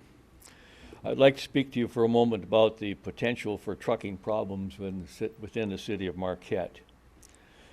Long ago, I spoke to Mr. Coyne about my concerns of mining trucks and logging trucks using Marquette streets as a shortcut to highways 41 and 28. Mr. Coyne at that time assured me that he and the city commission would not allow that to happen to us. I wrote a 3-page letter memo to whom it may concern some time ago addressing the possibility of heavy truck traffic and added mining trucks using Marquette streets as a shortcut to the highway. A copy of this letter, dated February 18, 2013, was given to the city manager and to all commissioners and to the Mining Journal. The Mining Journal on Sunday, March 3, 2013, carried an op-ed that I wrote regarding the heavy trucks on the streets as a shortcut. In this letter, I suggested a way to avoid this burden of safety concerns on the Marquette citizens. In the last couple of months, I have spoken to Commissioner Stonehouse about when is the commission going to act on these concerns. Mr. Stonehouse assured me that all but one person, Commissioner Ryan, was willing to write a tough ordinance in favor of blocking heavy trucks from using our streets as a shortcut. To date, the commission has had little or no discussion on a comprehensive heavy trucking ordinance. Time is being wasted. The current ordinance was upheld by the courts and on appeal by Mr. Blondo were yet upheld by the city's favor. So we know that it can be done. It was done in the case of Mr. Blondo. You can also do it in the trucks. When and if the commission gets off the dime, you can bet heavy trucking will not affect Commissioners DePietro, Commissioner Nemi, Commissioner Compenzi, Commissioner Coyne, the city manager, or the city attorney, or anyone else in power in this city. However, the people of Sugarloaf from Wright Street going out to the city limits have a problem. For some time, heavy logging trucks have also used West Gray and West and Gray, as well as Front Street and 3rd Street as shortcuts. Also, Lakeshore Boulevard 30 seconds, sir. will not be a problem because they are now protected with a 15-ton limit. You're not fair to all of us. You're fair to them only. Thank you. Thank you, sir. Anyone else wishing to address the City Commission at this time? Anyone else wishing to address the Commission at this time? Please state your name, physical address, please. My name is Mike Plord. I live at 1302 North McClellan. And I want to appeal really to the citizens of Marquette in two ways. Number one, Mayor DePietro had mentioned earlier today, or as he opened the meeting, that there are several spots on different committees and different groups in the city of Marquette that are open. I would ask that anyone watching or anyone thinking about trying to or taking one of those spots, do it. Please do it. The other thing I want to appeal to the city of Marquette people are, a week from tomorrow is Election Day. Please come out and vote. Please come out and vote. I heard the presentation from Mr. Saunders, and I thought it was an excellent presentation. I support that. Whether you support it or not, please come out and vote. It's so important that people do that. I would ask the commission to also encourage people to come out and vote as well. Thank you. Thank you, sir. Anyone else wishing to address the Commission at this time? Anyone else wishing to address the Commission at this time? Seeing none, I'll close this portion of public comment and move to number 9, consent agenda. City Clerk. Yes, Your Honor, I think we're waiving the reading of consent and just adopt by motion of the commission. Yes. Thank you. Commissioner Coyne. I move we approve the consent agenda. Thank you. Commissioner Ryan. Support. There's a motion by Commissioner Coyne, seconded by Commissioner Ryan. Commissioner Coyne, you have anything further on this? No. Commissioner Ryan? No, these are all routine matters, Your Okay, Honor. any other commissioner? Seeing none, I'll ask a question. All in favor, say yes. Yes. Yes. Opposed? Motion passes 7-0. Thank you. We'll move to unfinished business at this time, and that'll be number 10, report and recommendation from City Manager, UP Community Rowing Club facility lease. City Clerk? Yes, Your Honor. Background: at the May 13th, 2013 meeting, the City Commission moved to have the City Attorney draft an agreement with the UPCRC. The agreement is to lease approximately 380 square feet of vacant retail space at the observation deck of Founders Landing at 655 South Lakeshore Boulevard for the purposes of establishing a clubhouse in support of the rowing and human-powered water sport community. The agreement has a term of 3 years from June 1, 2013 through May 31st, 2015. The rent shall consist of $6 per square foot for a total rental amount of $2,280 per year for the term of the agreement. The UPCRC has requested any leasehold improvement costs be credited against the rent due.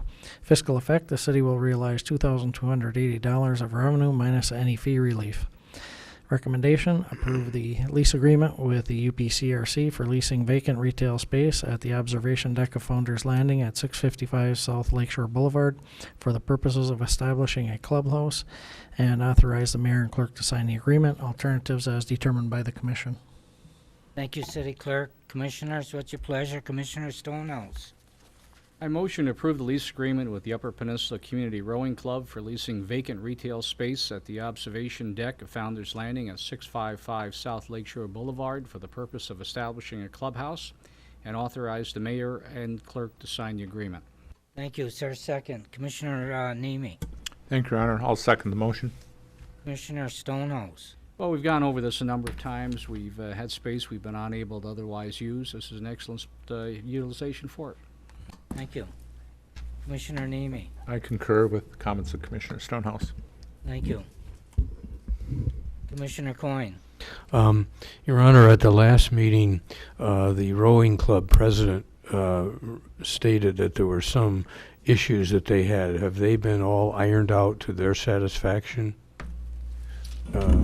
I can speak to one issue, and that had to do with the set-off or improvements that they would make at the clubhouse. And that was my understanding, the commission wanted that done, so we wrote that into the agreement. It's in paragraph 4 under rent, or excuse me, paragraph 3 of the lease that's before you that you're moving to approve, and that would allow a set-off or leasehold improvements as set forth in that provision. If there were other items that were, I think Mr. Zuger could probably respond to those. Yeah, there were actually 3. The one that the city attorney briefed the commission on. Also on section 2, in terms the term of the lease, they wanted June 1, 2013. It was May 1, 2013, and so we made that change. It really wasn't that substantive. And then under section 6, maintenance and repair, we had language in there for maintenance of the beach and the flower pot that was in front of the building, and that actually is being maintained by another entity. And so it didn't seem likely that we should have that as a condition of the lease, and so we took that out. And those were the 3 that they were concerned about. Thank you. Thank you. Any other commissioner? Commissioner Conbenzi? Well, I'd just like to thank Commissioner Coyne and certainly staff for verifying that, because that was the question I was going to ask, so thank you. Very good. Any other commissioner on this agenda item? Seeing none. There's a motion by Commissioner Stonehouse, seconded by Commissioner Nemi, to accept a recommendation of Agenda 10 and approve the lease agreement with the Upper Peninsula Community Rowing Club for leasing vacant retail space at the observation deck of Founders Landing at 655 South Lakeshore Boulevard for the purposes of establishing a clubhouse, and authorize the mayor and city clerk to sign the agreement. All in favor, say yes. Yes. Yes. Opposed? Motion passes 7-0. Thank you. With that, we'll move to number 11, Cinder Pond Marina, Pier number 4. City Clerk.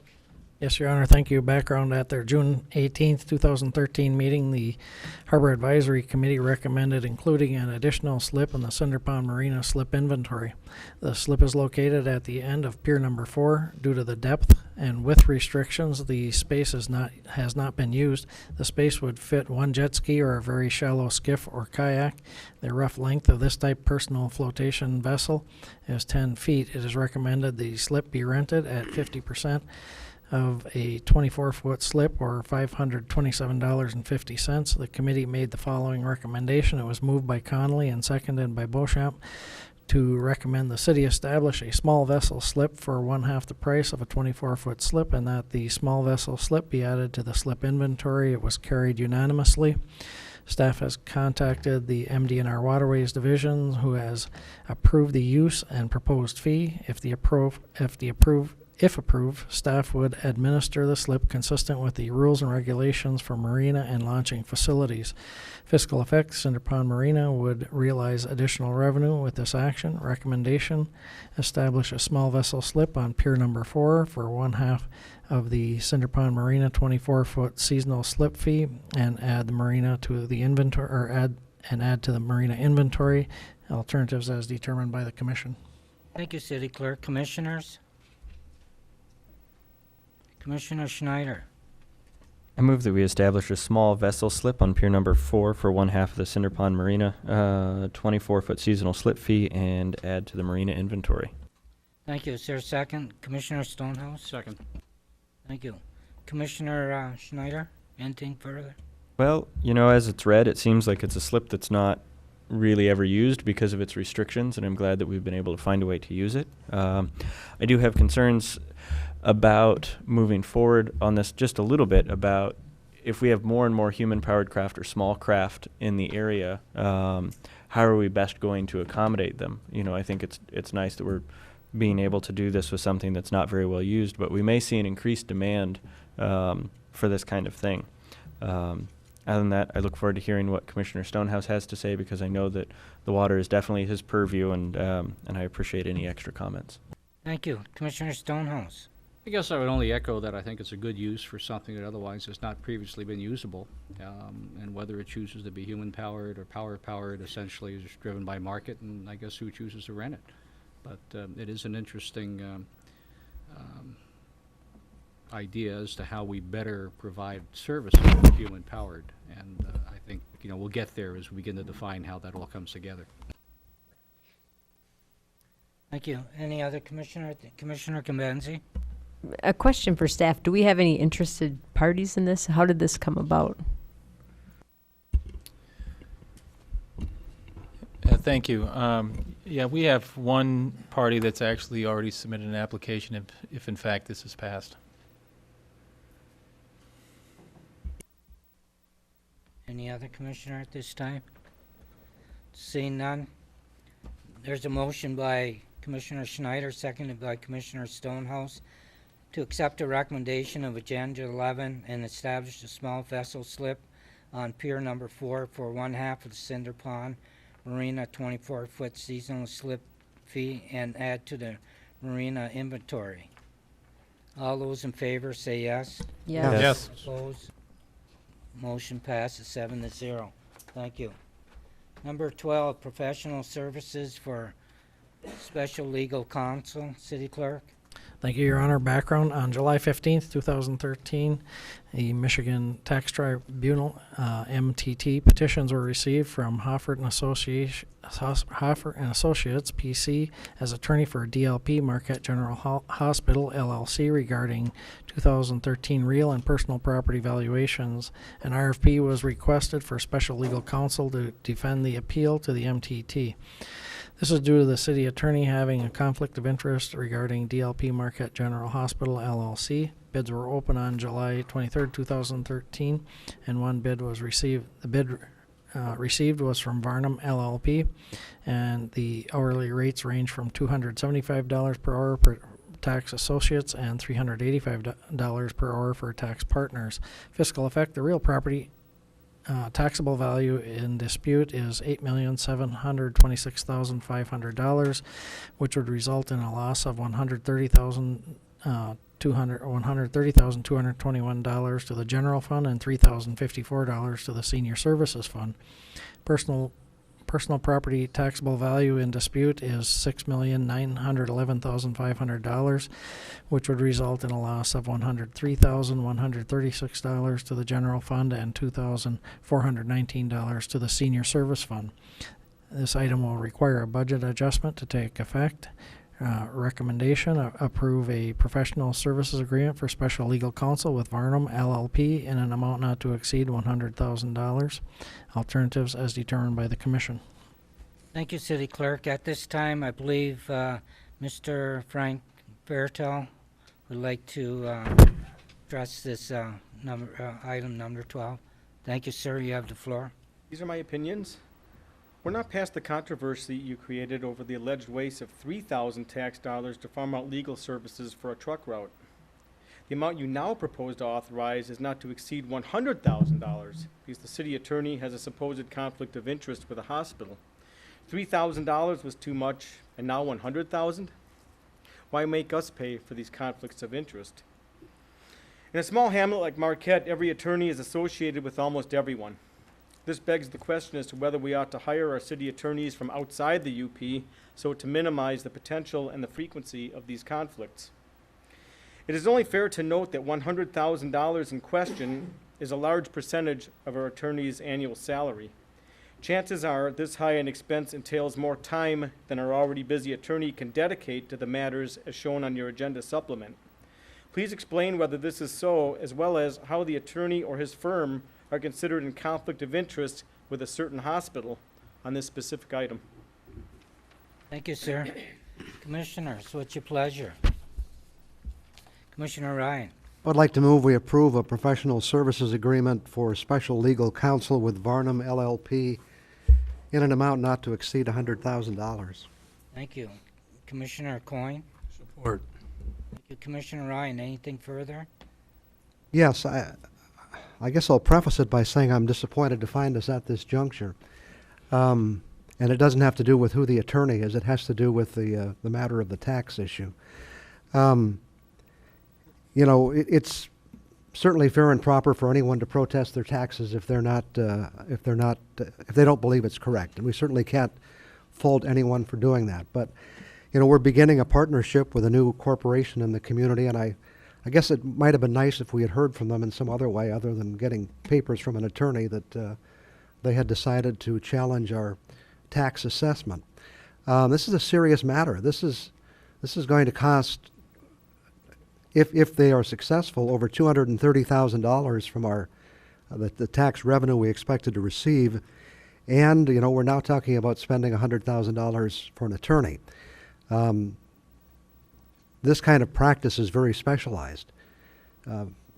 We have to hire attorneys who have experience working before the Michigan Tax Tribunal, and it can become a very expensive proposition. So, again, as I say, it's the City of Marquette went through the process of hiring a professional appraisal firm.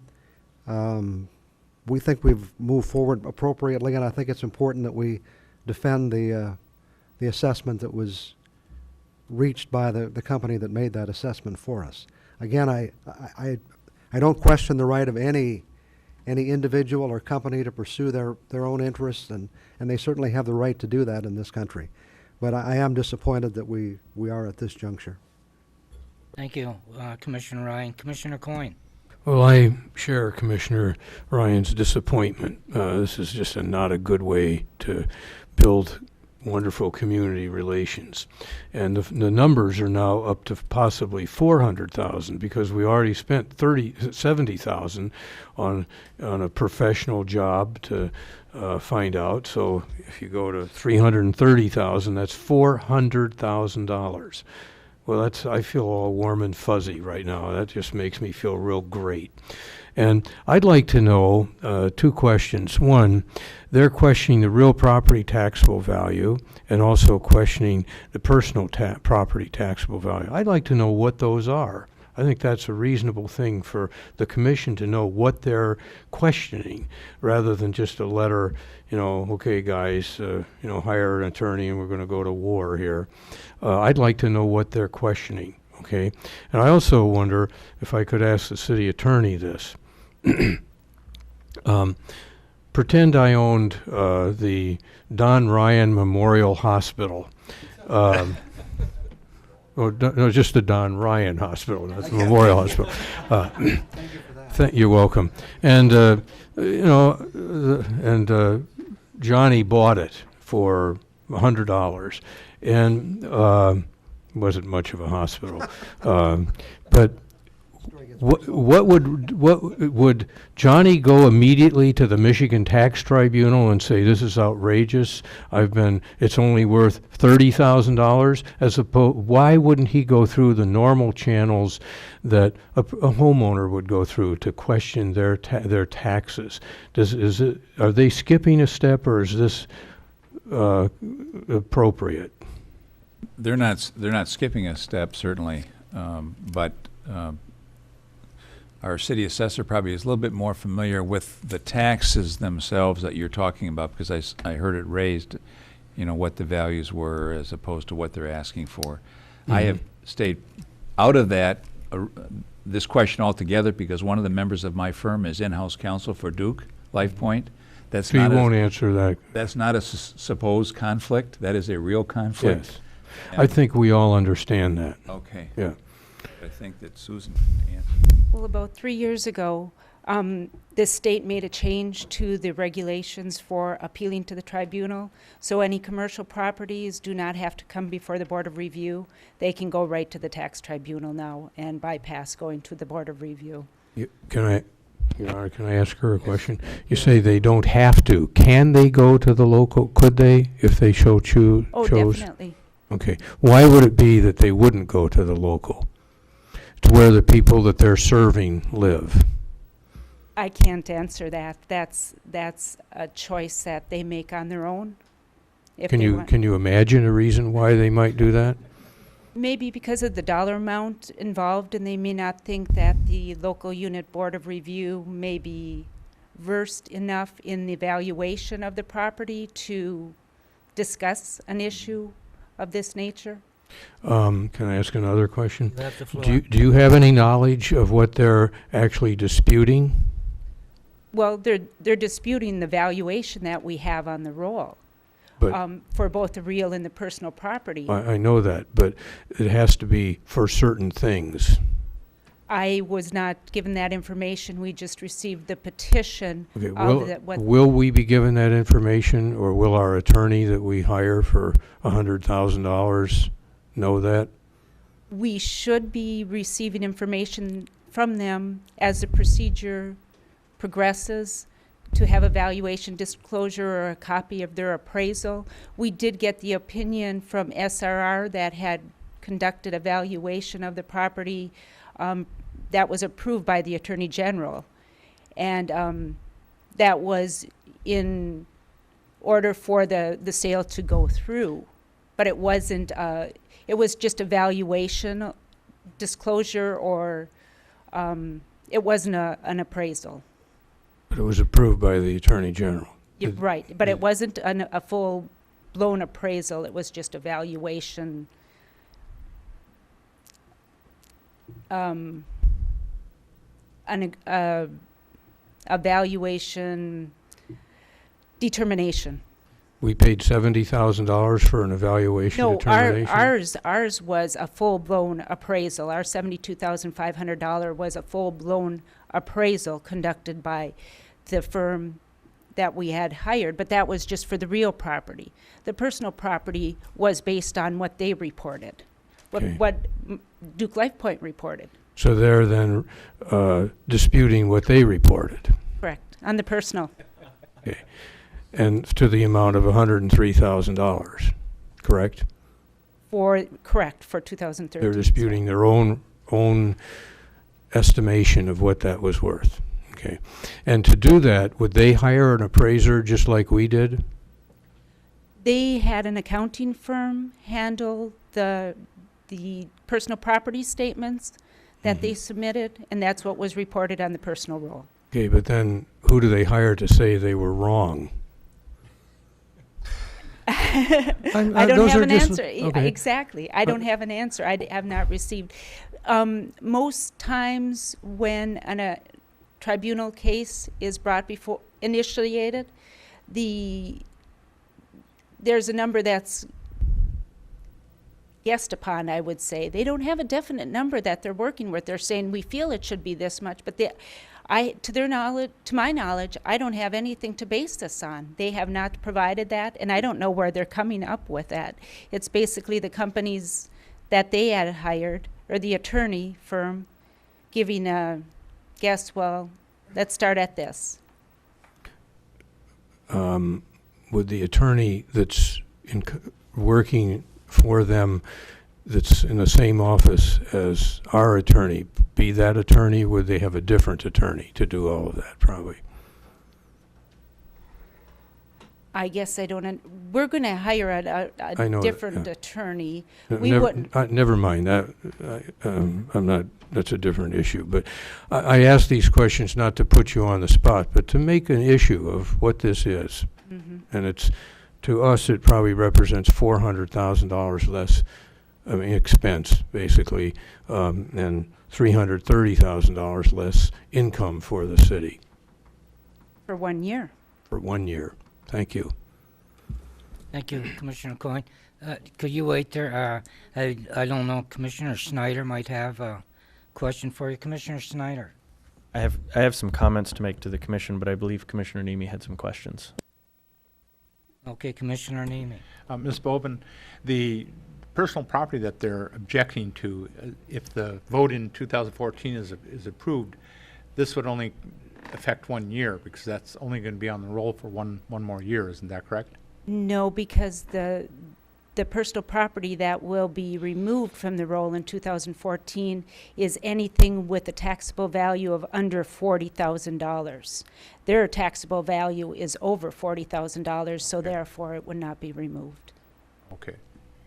That doesn't, but because these are all individual offices that they're speaking of, but because it's one taxpayer, the 40,000 threshold is. Well, the hospital alone had a taxable value of, was it around 8 million? I don't have the numbers right here. But then there were the separate offices, but several of those had values that were over 40,000. Right, okay. That's You answers still my have the question. floor, Commissioner Nemi. No, that's fine. Commissioner Schneider? I guess I mostly wanted to echo Commissioner Ryan's comments that, you know, we live in a small community. A lot of us know each other, and it's really disappointing to run into a situation like this. I kind of expected anybody with a tax bill this high to protest it, and I totally believe in anybody's right to do so. But, you know, I think one of the reasons a lot of us choose to live here is because we know each other and we tend to deal with things without just delivering legal paperwork. So I just wanted to express my concern on that, my displeasure, disappointment, and echo Commissioner Ryan, as well as I sure hope we can do this for under 100,000. Well, under 100,000. Thank you. Commissioner Convanzi? I'd just like to echo my fellow commissioners' comments in that this is certainly a huge disappointment, and I think while it might be expected with someone of this large of a tax roll, certainly the communication part is what disappoints me the most.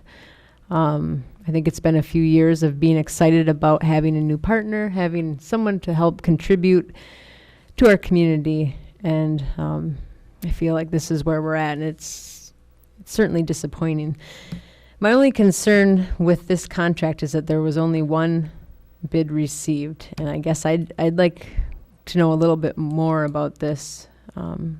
You know, this company, if our city manager could just let us know, I guess, maybe a little bit more about them. City Manager, do you want Mrs. Bovine to address that? Yes. I just wanted to point out, though, that the copy of the documents available for the commission for review. So we have some extensive information about the firm and the background. But why don't I ask Ms. Bovin to talk a little bit about Could you the explain? I think she's process. looking for the track record on this. Okay. With the information that was submitted, there is some history, and the law firm does have significant exposure at the tribunal level, defending cases. And we did have another bid, but it came in after the time. They had to be there by 10, and it wasn't delivered until 11:30. So there would have been another bid if it had been timely received, but it was not. But this this firm is very well versed in going before the tribunal. They have had success in defending municipalities. Their lead attorney had worked in the capacity on the tribunal before. So he has quite a bit of knowledge, the attorney that I had spoken with. But as the city manager has stated, there's a bit of information that I had supplied that came in with the RFP to explain his background and to assure the city that this attorney does have the experience and his firm does have the experience going before the tax tribunal. Well, thank you, certainly for making me feel better, but I do think it's important just to get that on the record. So I think it's important for the taxpayers to know that even though there was one bid, that they are certainly qualified to represent us. Thank you. Thank you. Commissioner Ryan? Just to follow up on that, didn't we more or less vet this attorney's firm with the firm that did the evaluation as well? Didn't we have some contact with them about this? And that was a positive feedback we received from them? This firm that we're looking at has worked with the appraisal firm that we hired to do the appraisal for defense of their appraisals and cases before the tribunal. Okay, thank you. And I was going to say, we've put all the focus on the $100,000. It's, in case people weren't listening, they didn't just offer us a $100,000 deal. This is kind of an estimate of where it could go when you get into a complex case like this. But they're basically charging $200 to $300, per hour, depending on who is working on the case. But I think it's appropriate to have an estimate of what it's going to cost. Maybe this is not appropriate at this time, but I do think the commission might want to consider having a special meeting to talk about the budget, because this is a significant impact on the budget for the coming year. Just throw that out there now. I'm not Okay. Thank you. suggesting we take action. Commissioner Stonehouse? Well, only that, very disturbing. Really kind of a kick in the belly more than anything else. This is an organization that came into our city, said all the right things. All that came out of literally their corporate mouth was how much they were going to be partners with us and give us better health care and a tremendous amount of tax advantage for everybody, and that was constantly spewed in the newspapers. All the media picked it up. I don't know how many hands I shook, and that was exactly what came out of hospital people. All this good stuff we're going to do. You still see it in the papers today, and then they come in and try and pick your pocket for $250,000 plus associated cost is really just very, very unfortunate. We all understand big business. We all understand that this type of thing was fully expected, I believe, but nonetheless, it doesn't make it any more palatable, and it certainly does not create in this city a good partnership with that particular institution, in my view. They've got a long way to come forward to get back to the point where they can be viewed as an honest broker and an honest partner in this city. My view. Thank you. Thank you. Commissioner Coyne? I move we vote. Commissioner Nemi? I just have a quick comment. I guess that what it amounts to is the hospital is proposing that we spend $100,000 in a law firm instead of $100,000 to benefit the community, so. Thank you.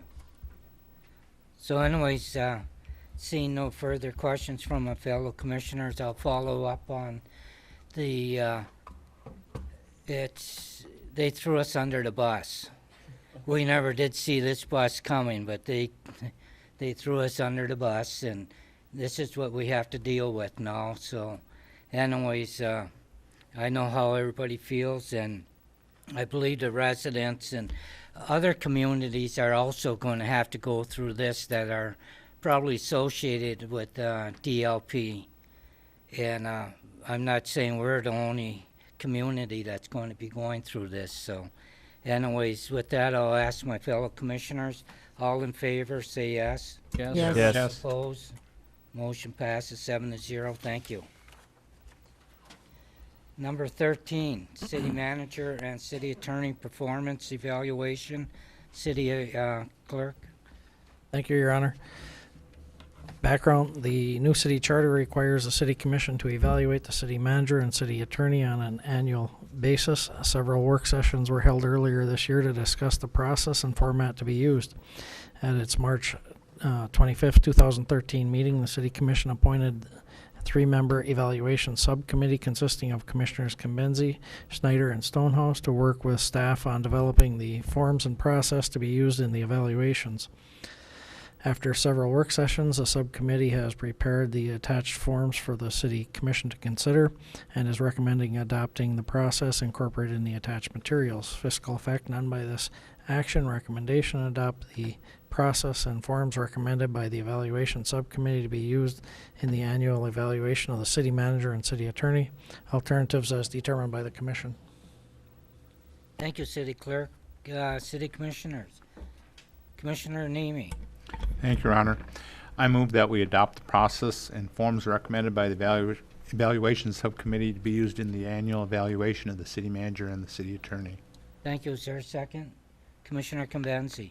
Commissioner Nemi, anything further? Yes, I guess, like I said at the work session, every year we've been here, we've kind of reinvented the evaluation process, and I'd just like to compliment the subcommittee of Cambenzi, Schneider, and Stonehouse at a job well done. I think this is probably the best process we've had in my tenure on the commission, and I thank them for their efforts. Thank you. Commissioner Convenzi?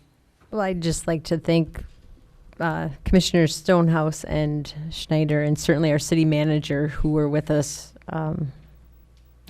every step of the way when we did this before we brought it to the full commission. And certainly it is a living document, but I feel good that we have something in place that certainly gets us closer to where we want to be. So again, I'd just like to thank our city manager and the entire commission for supporting this.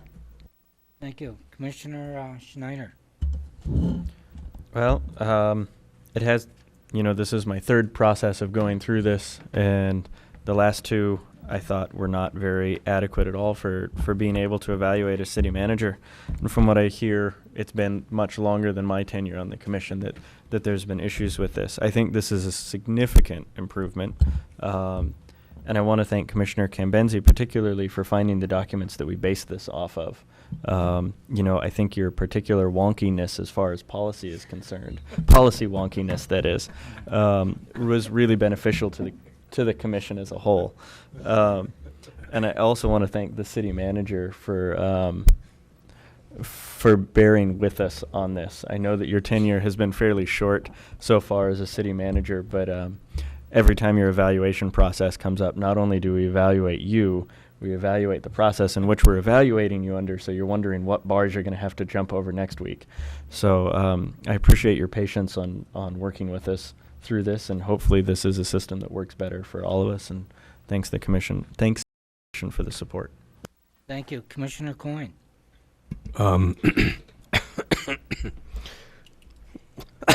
Excuse me.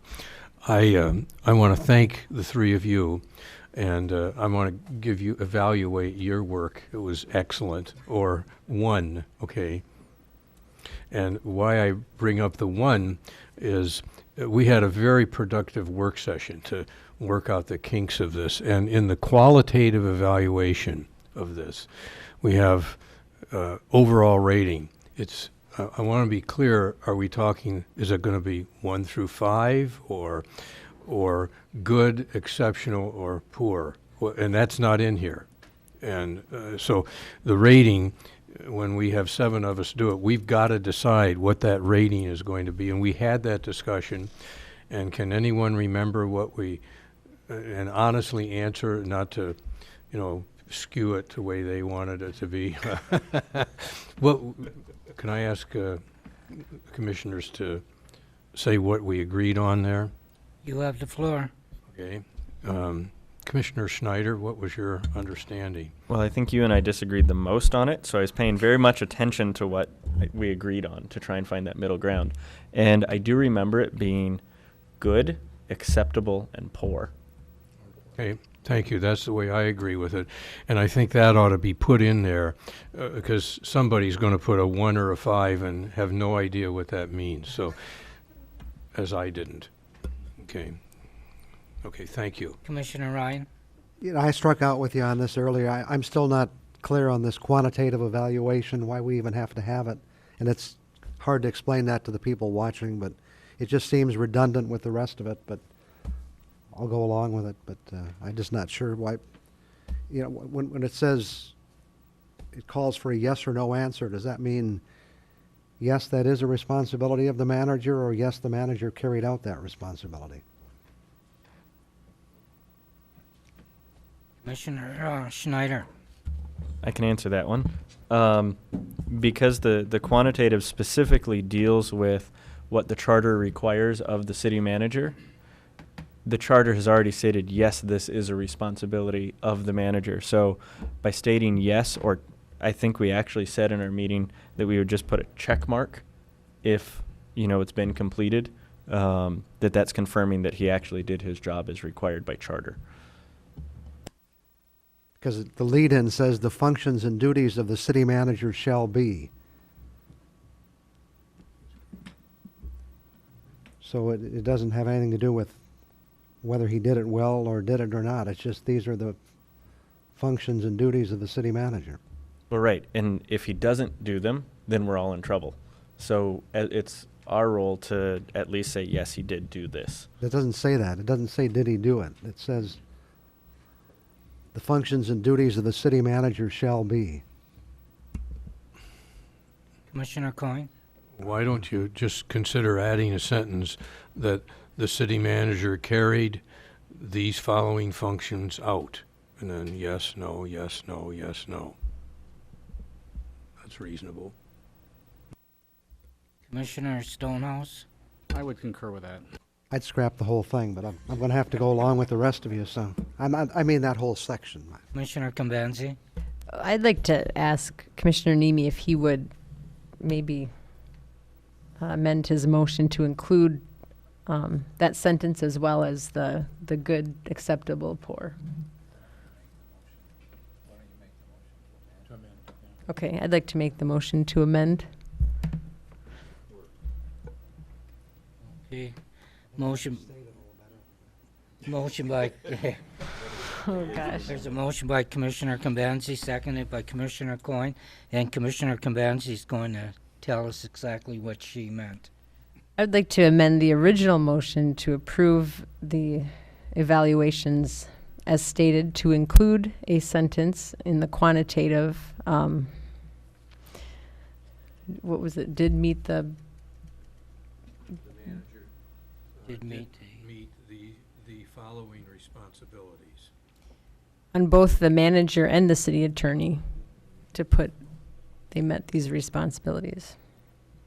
As well as to include, and I just saw it, the method used in grading on this form is good, acceptable, or poor. So it is on there.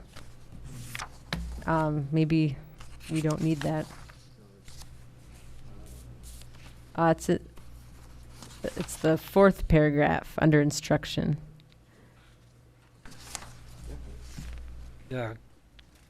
Could I give Commissioner Coyne Yes. the floor for a minute? In the direction how to do it, but on the actual 1, 2, 3, it just says overall rating. Okay. That's vague, it ought to be. Okay. So to include how to grade under the qualitative, to list a sentence, good, acceptable, or poor as the options. Commissioner Coyne? As a second, I now second that motion, because I obviously was seconding just something to amend something. So. Okay. Restate the motion? Can the mayor restate the motion? You got everything in there in line, Commissioner Convenzi? What you want? I can have, just before I'll ask for a vote, I'll have city clerk read it back. Do you want me to go over the changes? Is that what, the amendment? The amendment are the changes, so why don't you, if you could read those, that would help. Okay. The first change would be to, under the quantitative on both the city attorney and the city manager, to list perform these duties or not. Is that the sentence? I can't remember the sentence, so. Did meet these responsibilities.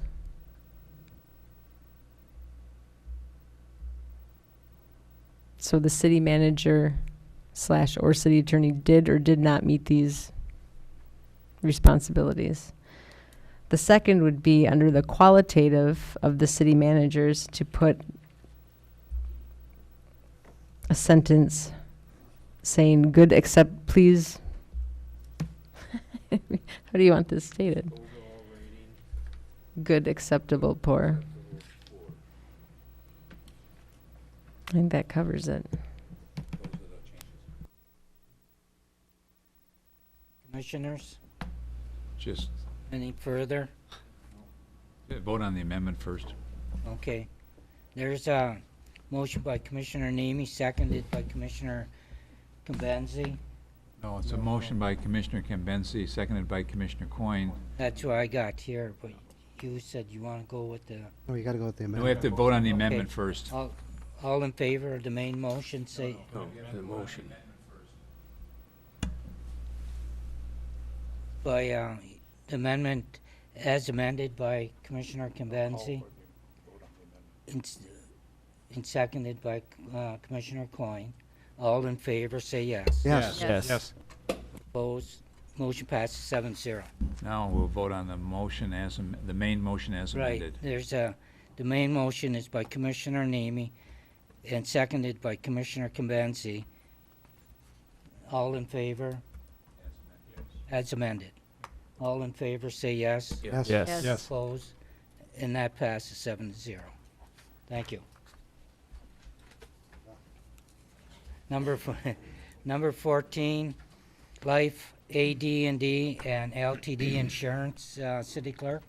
Thank you, Your Honor. Background, the city has used Unum Life Insurance Company of America as the insurance carrier for its employee life, accidental death and dismemberment, and long-term disability (LTD) insurance since 2009. Earlier this year, the company notified us that they would be raising their rates effective July 1st. Vince Rose of Employee Benefits Agency, the city's benefits consultant, is a licensed insurance agent, and his firm was asked to obtain bids for the city's life, AD&D, and LTD insurance. The results of the bids are attached. Mutual of Omaha was the low bidder for the combined plans that met all specifications.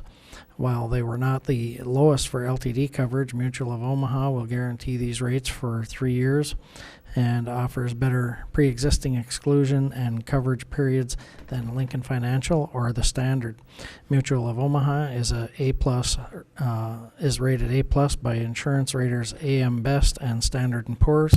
Fiscal effect: the city would pay approximately $37,525 per year under Unum's new rate structure, which became effective July 1st. Mutual of Omaha is bidding $26,630 per year for the same coverage. By switching carriers to Mutual of Omaha, the city will save $10,895 per year and come in approximately $4,415 under budget.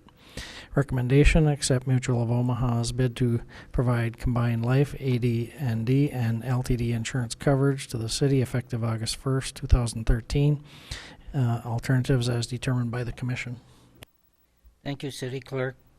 Commissioners, Commissioner Ryan. I move we accept Mutual of Omaha's bid to provide combined life, AD&D, and LTD insurance coverage to the city effective August 1st, 2013. Thank you. And second by Commissioner Stonehouse. Second the motion. Thank you, Commissioner Ryan. Well, we've relied on this consultant before, and he's provided very good advice to us, and I think here's an opportunity to save some money, and the assessment is that it will provide comparable coverage, so it's a good step forward for the city. Thank you, Commissioner Stonehouse. I concur with Commissioner Ryan's comments. Thank you. Any other commissioner? Seeing none at this time, there's a motion by Commissioner Ryan, seconded by Commissioner Stonehouse, to accept a recommendation of agenda number 14 and accept Mutual of Omaha's bid to provide combined life, AD&D, and LTD insurance coverage to the city effective August 1st, 2013. All in favor, say yes. Yes. Yes. Opposed? Motion passes 7-0. Thank you. Agenda number 15, delegates, MML convention. Yes, Your Honor. Background: each year the MML holds a meeting of its members, which includes the election of trustees, voting on policy issues, and other business. In accordance with the MML bylaws, each member municipality is asked to appoint one official voting delegate and one official alternate voting delegate to represent the municipality at this annual meeting. The MML annual meeting will take place in Detroit, September 17th through the 20th of 2013. Fiscal effect: none by this action. Recommendation: appoint one city delegate and one alternate to attend the 2013 MML annual meeting. Alternatives as determined by the Commission. Thank you. Commissioner Stonehouse? I motion to appoint Mayor Pro Tem Nemi as our delegate to attend the 2013 Michigan Municipal League annual meeting, and Commissioner Convenzi to be our alternate. Thank you. Commissioner Coyne? Thank you. There's a motion by Commissioner Stonehouse, seconded by Commissioner Coyne. Anything further, Commissioner Stonehouse? I think they both will represent the city in outstanding fashion. Thank you. Commissioner Coyne? I want to be sure they're both willing to do it. Are you both willing to do it? Yes, they Thank say. you. Okay. Thank you. There's a motion by Commissioner Stonehouse, seconded by Commissioner Coyne, to accept the recommendation of agenda number 15 and appoint one city delegate, Mayor Pro Tem Nemi, and one alternate, Commissioner Kimbanzi, to attend the 2013 Michigan Municipal League annual meeting. All in favor, say yes. Yes. Yes. Opposed? Motion passes 7-0. Thank you. With that, we'll move on to number 16, and that is the consent agenda E. That was scheduled public hearing. Commissioner Nemi? Thank you, Your Honor. I ask that this be removed because there's a number of changes that I think have to be made to this and put in form before we can really undertake it as a ordinance. I wholeheartedly support the idea of an ethics ordinance, but there's a number of items that, editorial need to be changed. One thing the charter requires that each ordinance shall start with City of Marquette shall ordain. And finally, there's one specific section in there where we have to sign some sort of a form. I think that's superfluous. We all take an oath of office at the start of our office that will follow the charter and obey the ordinances of the city. So I think that's a little superfluous. But I would suggest that we hold a work session on it to discuss it and to finalize it to bring it up to a public hearing at a successive meeting. Thank you. Commissioner Coyne? Support. Okay, thank you. Commissioner Nemi, anything further? No, that's all.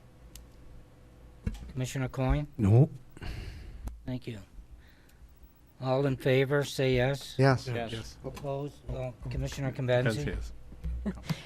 Before we vote, if I could, I'd just like to thank Commissioner Nemi. I was going to pull this off too. I felt what came to us was a little heavy targeted towards city commissioners, and I'm not sure why, but certainly the form. I felt the same way as Commissioner Nemi. I just don't think it's necessary when we take an oath of office, and also that we are bound statutorily by the state of Michigan. And certainly that's how we're appointed and removed. So I feel like we do have certain things that we're required to follow. Not that we wouldn't follow other parts of an ordinance, but the other thing that I really would encourage from our work session coming up, again, the MML has a great document out on this. They've recommended pulling in community members and certainly those that have served before. And I think that's a really good idea because a lot of times we can just look at what we're dealing with in front of us, but there is a history of certainly issues that have come before them, and I think that's legitimate. And the other thing I really liked about what they said is before we adopt this ordinance, I think it would be in our best interest to give it to the people it affects to see if they have comments about it. That would be appointed members, certainly ourselves, but also the employees, because I think they might have some things to add that we might not see. And the other thing is that, one ordinance doesn't fit all. I think we can go out and look at what other people have done, but really I think we need to come back with something that's going to suit us and our communities. So anyways, I look forward to this process. Thank you. Thank you. Any other commissioner?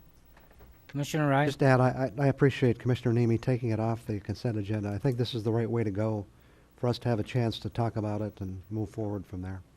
Thank you. There's a motion by Commissioner Nemi, seconded by Commissioner Coyne, to schedule a work session considering ordinance number 608, city ethics. All in favor, say yes. Yes. Yes. Opposed, motion passes 7-0. Thank you. And agenda number 17, work session with Lundin Mining Company. Commissioner Coyne. Yes, I would like to ask, move to schedule a work session to reevaluate our relationship with the new mining company, Lundin Mining, because there's so many things that have changed over the past year that we need to sit down and relook at our relations and negotiations with them. Thank you. Is there a second? Commissioner Convenzi? Commissioner Coyne, anything further? No. Commissioner Convenzi? Only, I just want to add that I think this is a good way to go. Thank you. Commissioner Schneider? I guess I need to let the commission know that I will be abstaining from this vote. Lundin is a funder of the organization that I work for, so I don't feel it's appropriate for me to set up a time to discuss them. Okay, thank you. Any, Commissioner Stonehouse? I'll just be curious to know if we'll be sitting down with the same people, just wearing different hats.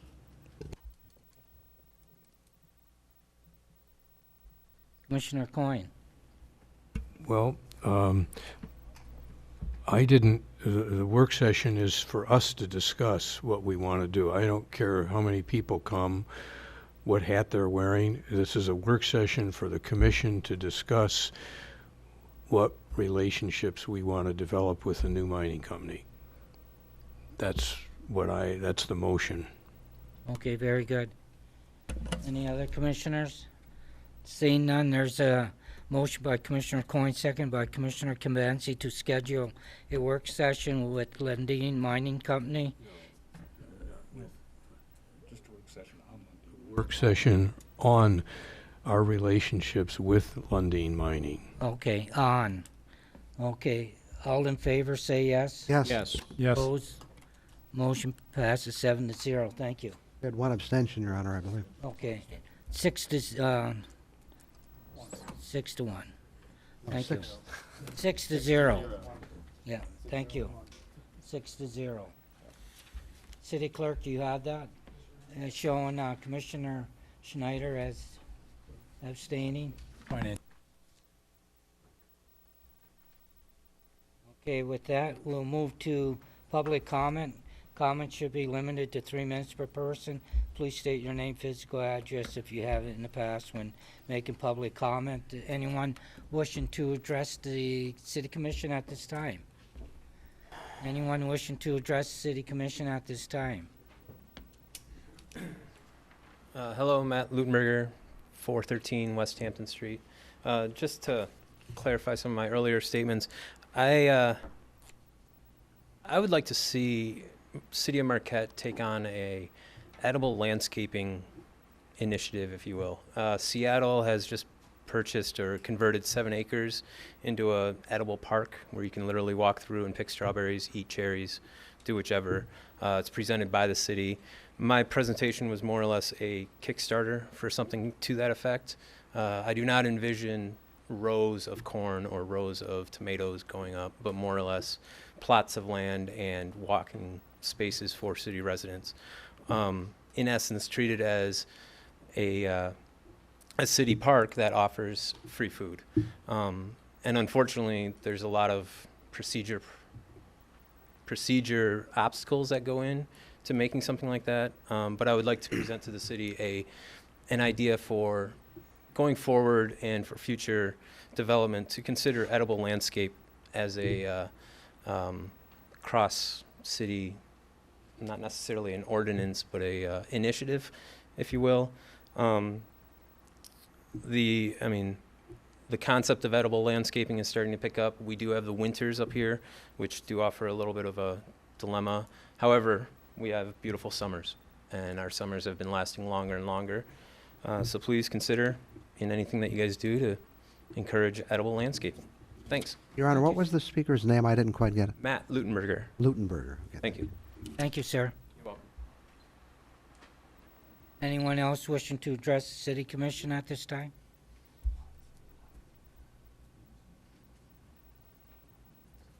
I'd like to pick up just for a minute on Don Potvin, 1027 North Front Street, on the trucking issue again.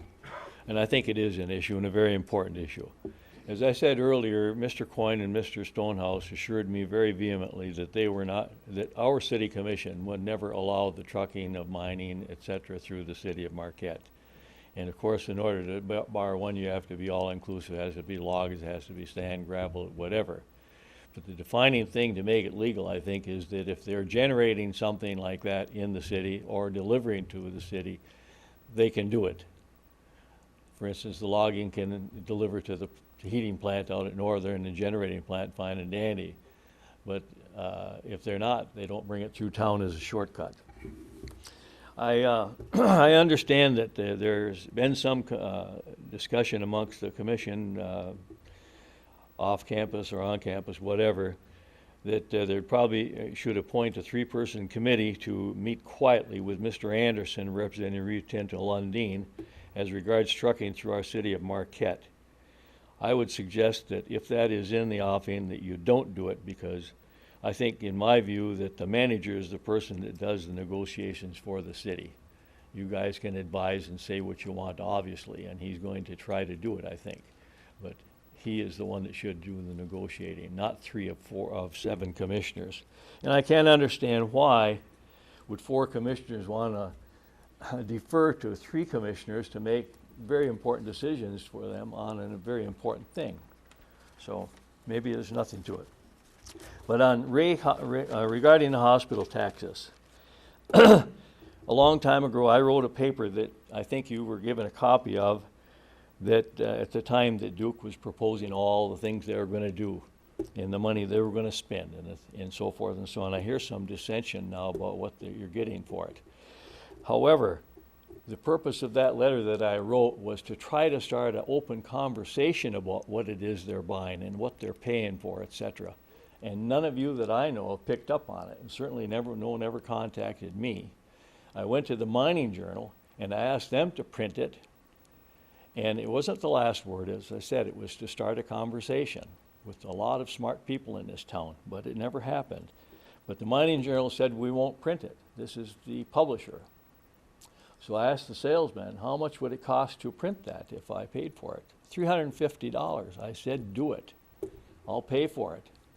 He ran back to the publisher and came 30 back. 30 seconds, sir. He came back, and I guess there's no amount of money that they would have printed that letter for. So that's the kind of newspaper we have, the Mining Journal. So anyway, MSNBC has a thing at the end of every segment. They say, well, what did you learn today? You got half a dozen people there. I'm going to have to say, I don't know what I learned tonight. I think there's an awful lot of confusion here, and you ought to get your ducks in order. And I think you ought to come through and help us in Marquette with 3rd Street, Front Street, Gray Street, West Avenue, Sugarloaf, everything else, where we don't have trucks here. There's a way to do it. You won with Mr. Blondo, you'll win again. Thank you, sir. Anyone else wishing to address the commission at this time?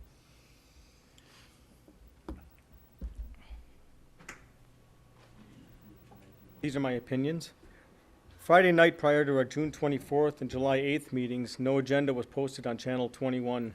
3-hour-long rebroadcasts of our previous meetings ran, rendering the channel useless for anything else, followed by a long cycle of information, only half of which pertained to Marquette.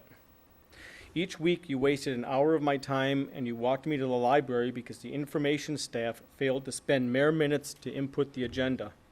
Tonight's agenda was posted, but only obtainable after a long July 8th meeting ran. The manager is urged to stop checking into this matter and to at last resolve it. In her closing July 8th comment, Ms. Compenzi asked why nonprofits are treated differently from one another at the arena. She accused this board of exercising subjectivity in lease agreements. This is no different than the way this board treats citizens. For example, during public comment on June 10th, you allowed a speaker at this lectern to exchange replies with the commission. June 24th, Mr. Schneider mentioned missing the June 10th meeting, but that he'd reviewed the minutes. Members who miss a meeting are obliged to watch the entire replay. To review the minutes only is an insult not only to those who spoke, but to the agenda items as well. Minutes by nature are far from complete.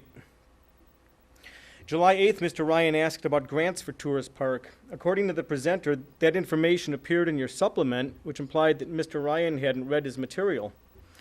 Mr. Ryan also complained that Mr. Schneider got to cast an ideological vote on a labor item while the rest of you had to decide in the real world. Considering all the reasons for all the votes and all the items this board has ever voted on, What differentiates a real-world vote from an ideological vote? Mr. Ryan appeared sore at Mr. Schneider merely because they disagreed on the issue. Of concern are the recent threats that Mr. Schneider has placed on our city's waning natural spaces, namely a boathouse in the Founder's Woods, 9 yurts in the Tourist Park Woods, and the sharing of motorized and non-motorized uses in the Heartwood Preserve. How does he intend to accomplish the latter? By issuing us earplugs at the trailhead? July 8th, during closing public comment, Mr. Coyne packed his effects in preparation to leave. I kept speaking for over a minute through his discourtesy, so not to make a big deal, until he turned completely around to access something against the back wall.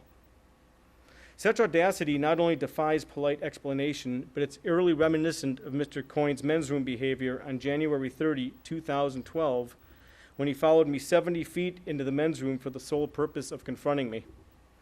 There he threatened in a soft, creepy intonation, "If you ever sneer at me again, something bad is going to happen. I'm not going to tell you what it is, but something bad is going to happen." He then repeated this threat. He's yet to apologize or to explain what threat he had in mind when he acted so flagrantly out of line at City Hall, here on official business, no less. Thank you, sir. Anyone else wishing to address the commission at this time? Anyone else wishing to address the commission at this time? Seeing none, I'll close this portion of public comment, turn it over to my fellow commissioners. Commissioner Cambenzi. Thank you. Just a few things. I didn't get to thank Susan Bohort or our city attorney for being part of the process from the start to finish with the evaluations. And I'd just like to thank them for their time. The second thing, safety improvements have been noted and appreciated at Front Street and Main Street by community members. I've received lots of positive comments. In fact, on my way here tonight, I saw several people stop to let people pass. So I'm very pleased that those were put out, and I'd like to thank our city police department and our manager for that. The electric signs in the Delph Theater, Mr. Veer will go through the BZA, not the City Commission. We won't see that again. But I do hope the dialogue we had here tonight will be helpful in that discussion. It was a great weekend last weekend for art on the Rocks, Blueberry Festival, Living Statues. I heard great things about that from the Arts and Culture Center. Lake Superior Theater is in full force, and we had Kent Boyd, who's a fan favorite on So You Think You Can Dance at Kaufman, and it was magical for all the young girls out there who got to see him and take their picture with them. So, the other thing is the millage. I'd like to thank the interim superintendent, Bill Saunders, for being here. This is a really important vote. Again, I just want to emphasize that this millage is a renewal. We are not asking for more, and it is roughly a third of our budget. So imagine taking away a third of the school budget. All the extra things will be gone and more. There are some exciting plans coming. I know the realignment committee is certainly doing hard work. That's a mix of community members, employees, and business owners. So I think there's some good things that are going to come down the line for our community with the Marquette Area Public Schools. And the last thing, I just would like to officially state that I'm not married. Many people have asked my parents at church, or they've asked me, certainly my brother, if I finally got married. And no, that is not me that you see on the signs for election. There's another woman running, Sarah Reynolds. And I would hope the Mining Journal will run an article on all the candidates. We have a few in our audience tonight, so I thank them for coming. But certainly, to get out and vote, I think that is important. So again, thank you. Thank you, Commissioner Schneider. Not too many comments. I'm actually amazed that it's 9:30. This is, I think, the first meeting that we haven't run past 10 o'clock in quite a while. Want to echo Commissioner Cambenzi's comments. Sometimes I feel, unfortunately, we don't have influence over the press, but I do hope that the Mining Journal does run something expressing some of the views of the people running for City Commission. We also have a number of boards and committees that are open. I think that civic engagement is extremely important. Obviously, I feel that way if I've spent the last 2.5 years here. And I appreciate anybody who's running, and I hope they get the opportunity to talk publicly about who they are so the community can get to know them. And then just one last note on Matthew Luttenberger's comments this evening. Just wanted to let you know that there are a number of people in the community who have approached the city with very similar plans. They've spoken with the arborist, they've spoken with Parks and Rec, they've spoken with our planning department, our city manager, myself, and I believe maybe a few other commissioners. And I'm happy to meet with you afterwards and get you in touch with them, because I wholeheartedly think that something like this, and I don't know what it would be, but with community engagement, I think something like what you're proposing would be a wonderful idea. Thank you, Commissioner Schneider. Commissioner Nemi. Thank you, Your Honor. I guess my only comment is I would encourage everyone to get out and vote next Tuesday at the primary election, and perhaps our city clerk could give a brief explanation to the audience about how to get absentee ballots if they're not going to be here. So perhaps that. Surely. It's a pretty simple process. Just come into the city clerk's office or download an application online at the Secretary of State's website, or we have a link to it at the city clerk's website. And just come in and we'll issue a ballot on the spot to qualified electors, and the ballot can be returned right there or mailed back to us prior to Election Day, August 6th. What's the last opportunity a person can get absentee ballot? Last opportunity for an absentee ballot will be actually on Monday before we can issue a ballot, but it cannot leave the office. Actually, on Saturday, that policy begins. That's a state policy. We can also, if someone has an emergency on Election Day, as time permits, we have delivered ballots to people in need, in an emergency situation as well. Thank you, City Clerk. That's all, Your Honor. Commissioner Stonehouse. Well, a couple of points. This past weekend, 2 folks down in Lake Michigan drowned, one off of Chicago, another one swimming off of Indiana Dunes, and the cause was supposedly rip currents. So I encourage everybody to be careful near the beach. It's a serious problem. We've taken great steps in Marquette, but it still ultimately comes down to certainly personal responsibility. I look forward to the work session on the ethics ordinance. I think that's very important, and I look forward. And I really like the ordinance as I read it, because it holds people to a very tight standard, and really, as elected officials or appointed officials, we need to be held to that, and it needs to be fully transparent so everybody understands what the rules are. So I think, other than cleaning up perhaps some of the structure within it, very supportive of what's in that document. I think it's a good thing. A couple things that have happened. For those of you not familiar with it, Lake Superior Magazine every year does go through a process of polling its readers to determine the best of Lake Superior. City of Marquette was selected as the best place for a day outside. Interesting. City was also selected as, the Marquette waterfront, rather, has been selected as the best shoreline to stroll on. Interesting. Another one, Presque Isle, selected as the best public lake view spot. Also, the Visitors Convention Center in Marquette was selected as the best information center. And best fine dining was Elizabeth's Chop House. And again, this is for the shore of Lake Superior. I think those are nice accolades for the city. The last Wednesday, we had a cruise ship in the city. That was Grand Mariner. It was had roughly 80 or so capacity, cruising between Chicago and Thunder Bay, or rather Chicago and Duluth. Spent the day in the city. Folks had a chance to go to Lake Superior Theater, enjoyed it immensely. I had a chance to be on board the boat. I do some work on that with that particular company by right of full exposure. And they just were really very, very impressed with everything that was in the city. They had a chance to go downtown a little bit, couldn't believe the waterfront, how great it is. They will be back on Thursday for a repeat of what they did on Wednesday. And I'd encourage folks, go on down, look at the boat. If you see anybody there, talk to them. Find out what they're seeing, find out what they're thinking. They're from all over the United States. And these are folks that have cruised everywhere and anywhere. And the Great Lakes is really the last thing on their bucket list. So they have wide experience, and I think it's worthwhile to listen to people like that have that kind of broader perspective. So talk to them and see them.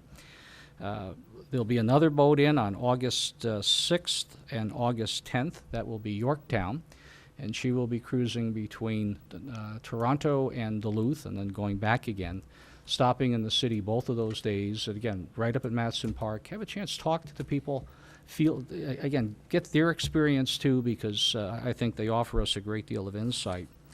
And lastly, Election Day coming up, vote. Please, vote for the candidate of your choice, vote for the issue of your choice. It's our American right, and more importantly, it's our American responsibility to do so. So I encourage everyone to get out. Thank you, Mr. Mayor. Thank you, Commissioner Stonehouse. Commissioner Ryan. Well, I'll just start off with the election too, but remind people that we do have a primary election in the city of Marquette with 5 candidates running for 2 seats, which means in this election, in the primary, one of those 5 candidates will be eliminated, so it's very important. And I have to admit, I don't recall if there's a primary for the Board of Light and Power or not. No, there was only a limited number of candidates there that didn't meet the threshold to call a primary. And I would go one step further on this school election. I would urge people to vote yes.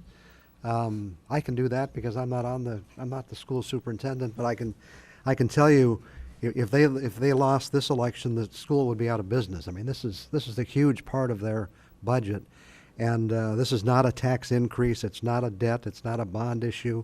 It's renewing their operational millage. I think Marquette's just a great town, but you can't be a great town without great schools, and we need to support them. So I would certainly urge people to get out and vote yes on that. Congratulations to the Marquette Police Department for the Gurko case. I realized there was a tip involved, as I understand it, but it sounds like the officers involved got pretty persistent too. And I think a lot of people were pretty sick of seeing that graffiti around our town, and if in fact we have apprehended the person responsible, congratulations, Chief Angeli, and to your men and women at your department. And finally, Matt Luttenberger, your idea is intriguing. I would tell you, it's highly unlikely the city will make it happen to begin with. You've got to see some citizen interest, and I think you're demonstrating that. And if you can build some of that, I think that's what it's going to take. It's kind of a way out idea, but as you point out, it's happening in other places, and that's something that could happen here. But with all the city has going, it's unlikely, there's going to be someone who's going to take that ball and run with it. But if enough citizens get involved, I think, and bring it forward, good things can happen. That's it, Your Honor. Thank you, Commissioner Ryan. Commissioner Coyne. Thank you. Well, I'll continue the accolades to the police department. It really helped downtown to have those little signs, and that really has slowed the traffic and I think allowed pedestrians to be much more safe. The other issue that is existence that I think is very dangerous is the intersection of McClellan and US 41. And unfortunately, that then isn't a simple thing that the police department can solve, because guess what? It's a state and the federal. And I have to compliment our city manager. He is going after that to try to find a solution for it, because it really is a dangerous intersection. It interrupts the bike path continuity. When people want to go to the grocery store, they have to say, do I want to think I die or go to the grocery store? I mean, that's pretty much, it's awful. So they're working on that, and I appreciate that very much, your efforts. A question, what are we going to do with the $9,000 that Blue Cross just gave us? Is that no strings attached, or does it go to a specific thing? If I could ask the city manager. Thank you, Your Honor. It goes into the general fund, so it would be subject to the commission's discretion. Okay, well, I would encourage, I've heard several rather silly ideas what to do with it. But it ought to be a reasonable, good thing to do based on health, I think, rather than just spend it on something that kind of goes into the big morass of the budget. I want to add to Commissioner Stonehouse's list. There were one thing he left off: best casual dining in the Great Lakes. The Veerling was listed, and the whole article was begun by a beautiful photograph by Tom Butchko of Partridge Bay and Partridge Island. So I mean, this is just amazing comments about it's the best, despite of what we hear often at public comment that we're the worst ever for years and years. Some people feel that we're the best. Excuse me, that's out of order, I believe. Excuse me. Well, moving on. The tall ships were great. The tour ship was there. I happened to ask one of the crew member who was guarding so no one would get on or inappropriately or off inappropriately, and I said, "Well, what do you think of the town?" Well, unfortunately, his answer was, "I've been standing here for 10 hours in this one place, so I really don't have much of opinion. But I've really heard good things about it from all the passengers. And I get off in 10 minutes, and I'll see you Thursday because I'll be back." And the passengers that I've spoke to, by far, from Chicago to as far as Marquette was by far the most spectacular town that they visited. So again, these are people from all over who really appreciate this town. A comment to Matt, I really think that's a very neat idea, and I agree with the concepts of this has got to come from volunteers. And, you know, one of the great things we have is adopt a park. And I don't think we need, Mr. Potvin said we don't need any more parks. We're working on a couple new ones. But so I don't think we should have new parks to grow crops in, but adopt a plot would be kind of an interesting concept. But I'm not going to go where everybody in their front yard is going to have a cornfield. I draw the line there. So, but I like the idea of vacant land being productive. I think that's a very good idea. And lastly, I believe I can't speak for Commissioner Stonehouse, but I'm being misquoted by Mr. Potvin. I did not say that there will never be trucks in the city. I said the commission, when I got on the commission's stance was there will be no trucks in the city. That is not my opinion. That was what the city commission had agreed on to try to leverage 595 to be built. And unfortunately, because of the EPA, that did not happen. So that was their position at the time. So thank you very much. Thank you, Commissioner Coyne. And I'd like to take this time to thank Susan Devine. She's Executive Director at Hiawatha Music Co-op, and I'd like to thank the staff, committee, volunteers, vendors, sponsors, and the City Parks and Rec Department, Carl Suger and his staff, because heard a lot of positive comments from people at the tourist park that was attending the 35th annual Hiawatha Music Fest. So congratulations. And also like to thank Director Susan Devine for taking me around the campsites and the vendors and different areas and showed me how everything was set up. So the weather was great. Everybody was using the tourist park swimming area. That was nice to see the people using that again. That was awesome, and it looked like the campsites were pretty much sold out. So anyways, I think it was a great job by Susan Devine and her committee, and that was on July 19, 20, 21st, and that's a year-round thing, so excellent. Also, big kudos to the organizations of the Marquette Maritime Museum staff. Commissioner Fred Stonehouse, he's very instrumental in making contact with the tall ships.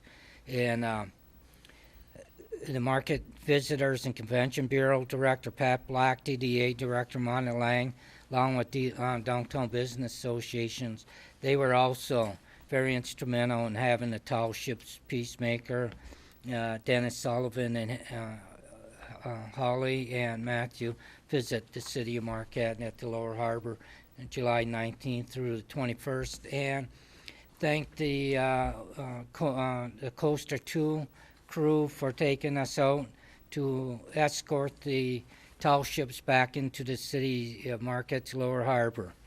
And this event drew thousands of people. I mean, the place was just packed down at Matson's Park for 3 days while people either went on a tour of the tall ships or went on a cruise outside of the harbor and towards the upper harbor to get a nice view of the scenery. So again, thank you to Pat Black from the Marquette Visitors and Convention Bureau, Mona Lang from the DDA, Commissioner Fred Stonehouse with the Maritime Museum and his staff, Downtown Association, and it was just an outstanding community event enjoyed by thousands of visitors and the community. Also, thank you to Community Service Manager of Arts and Culture Center, Tina Harris. On Saturday, July 20th, Tina Harris organized the living statues, and with 10 volunteers clad in costumes from various eras of history, and their costumes were sprayed in bronze colored paint, and they roamed around the downtown area, but a lot of times they would just stop and wouldn't move, so people would come up, take a picture, then they'd wave back to the people, and the people were quite surprised to see that these were live human statues representing the working class people from over 100 years ago. And this was really enjoyed by not just the visitors, but the community at large. So everybody had a good chance to take pictures and really enjoy what was being done during that time. So thank you, Tina Harris, for a job well done. Hopefully we'll get to see that again next year. And also I'd like to thank the Marquette firefighters and Union President Brian Anderson for again organizing an annual Field of Boot fundraising drive for Muscular Dystrophy Association on Friday 26th from 3 p.m. to 6 p.m. and Saturday, July 27th from 3 to 11. Major intersections in the city were manned by firefighters, volunteers from the community, city commissioners, and city manager Bill Fida again. This was a very successful fundraising event, and we thank everybody, including the motorists that stopped and donated, as well as people walking by these intersections whom also stopped to donate to this worthy cause. And kudos to the Blueberry Fest. Sorry about the weather and the dampness and the high winds and the chill, but anyways, Saturday went pretty good. There was a pie contest and stuff like that. So Blueberry Fest did go on for 2 days. They were in conjunction with Art on the Rocks at Picnic Rocks at Matson's Park. So Blueberry Fest wasn't the only ones that got rained on, so sorry about that. Next year, the mayor for 2014 will promise a lot better weather. And with that, City Manager Bill Vida. Thank you, Your Honor. I have nothing further to add. And with that, we're adjourned.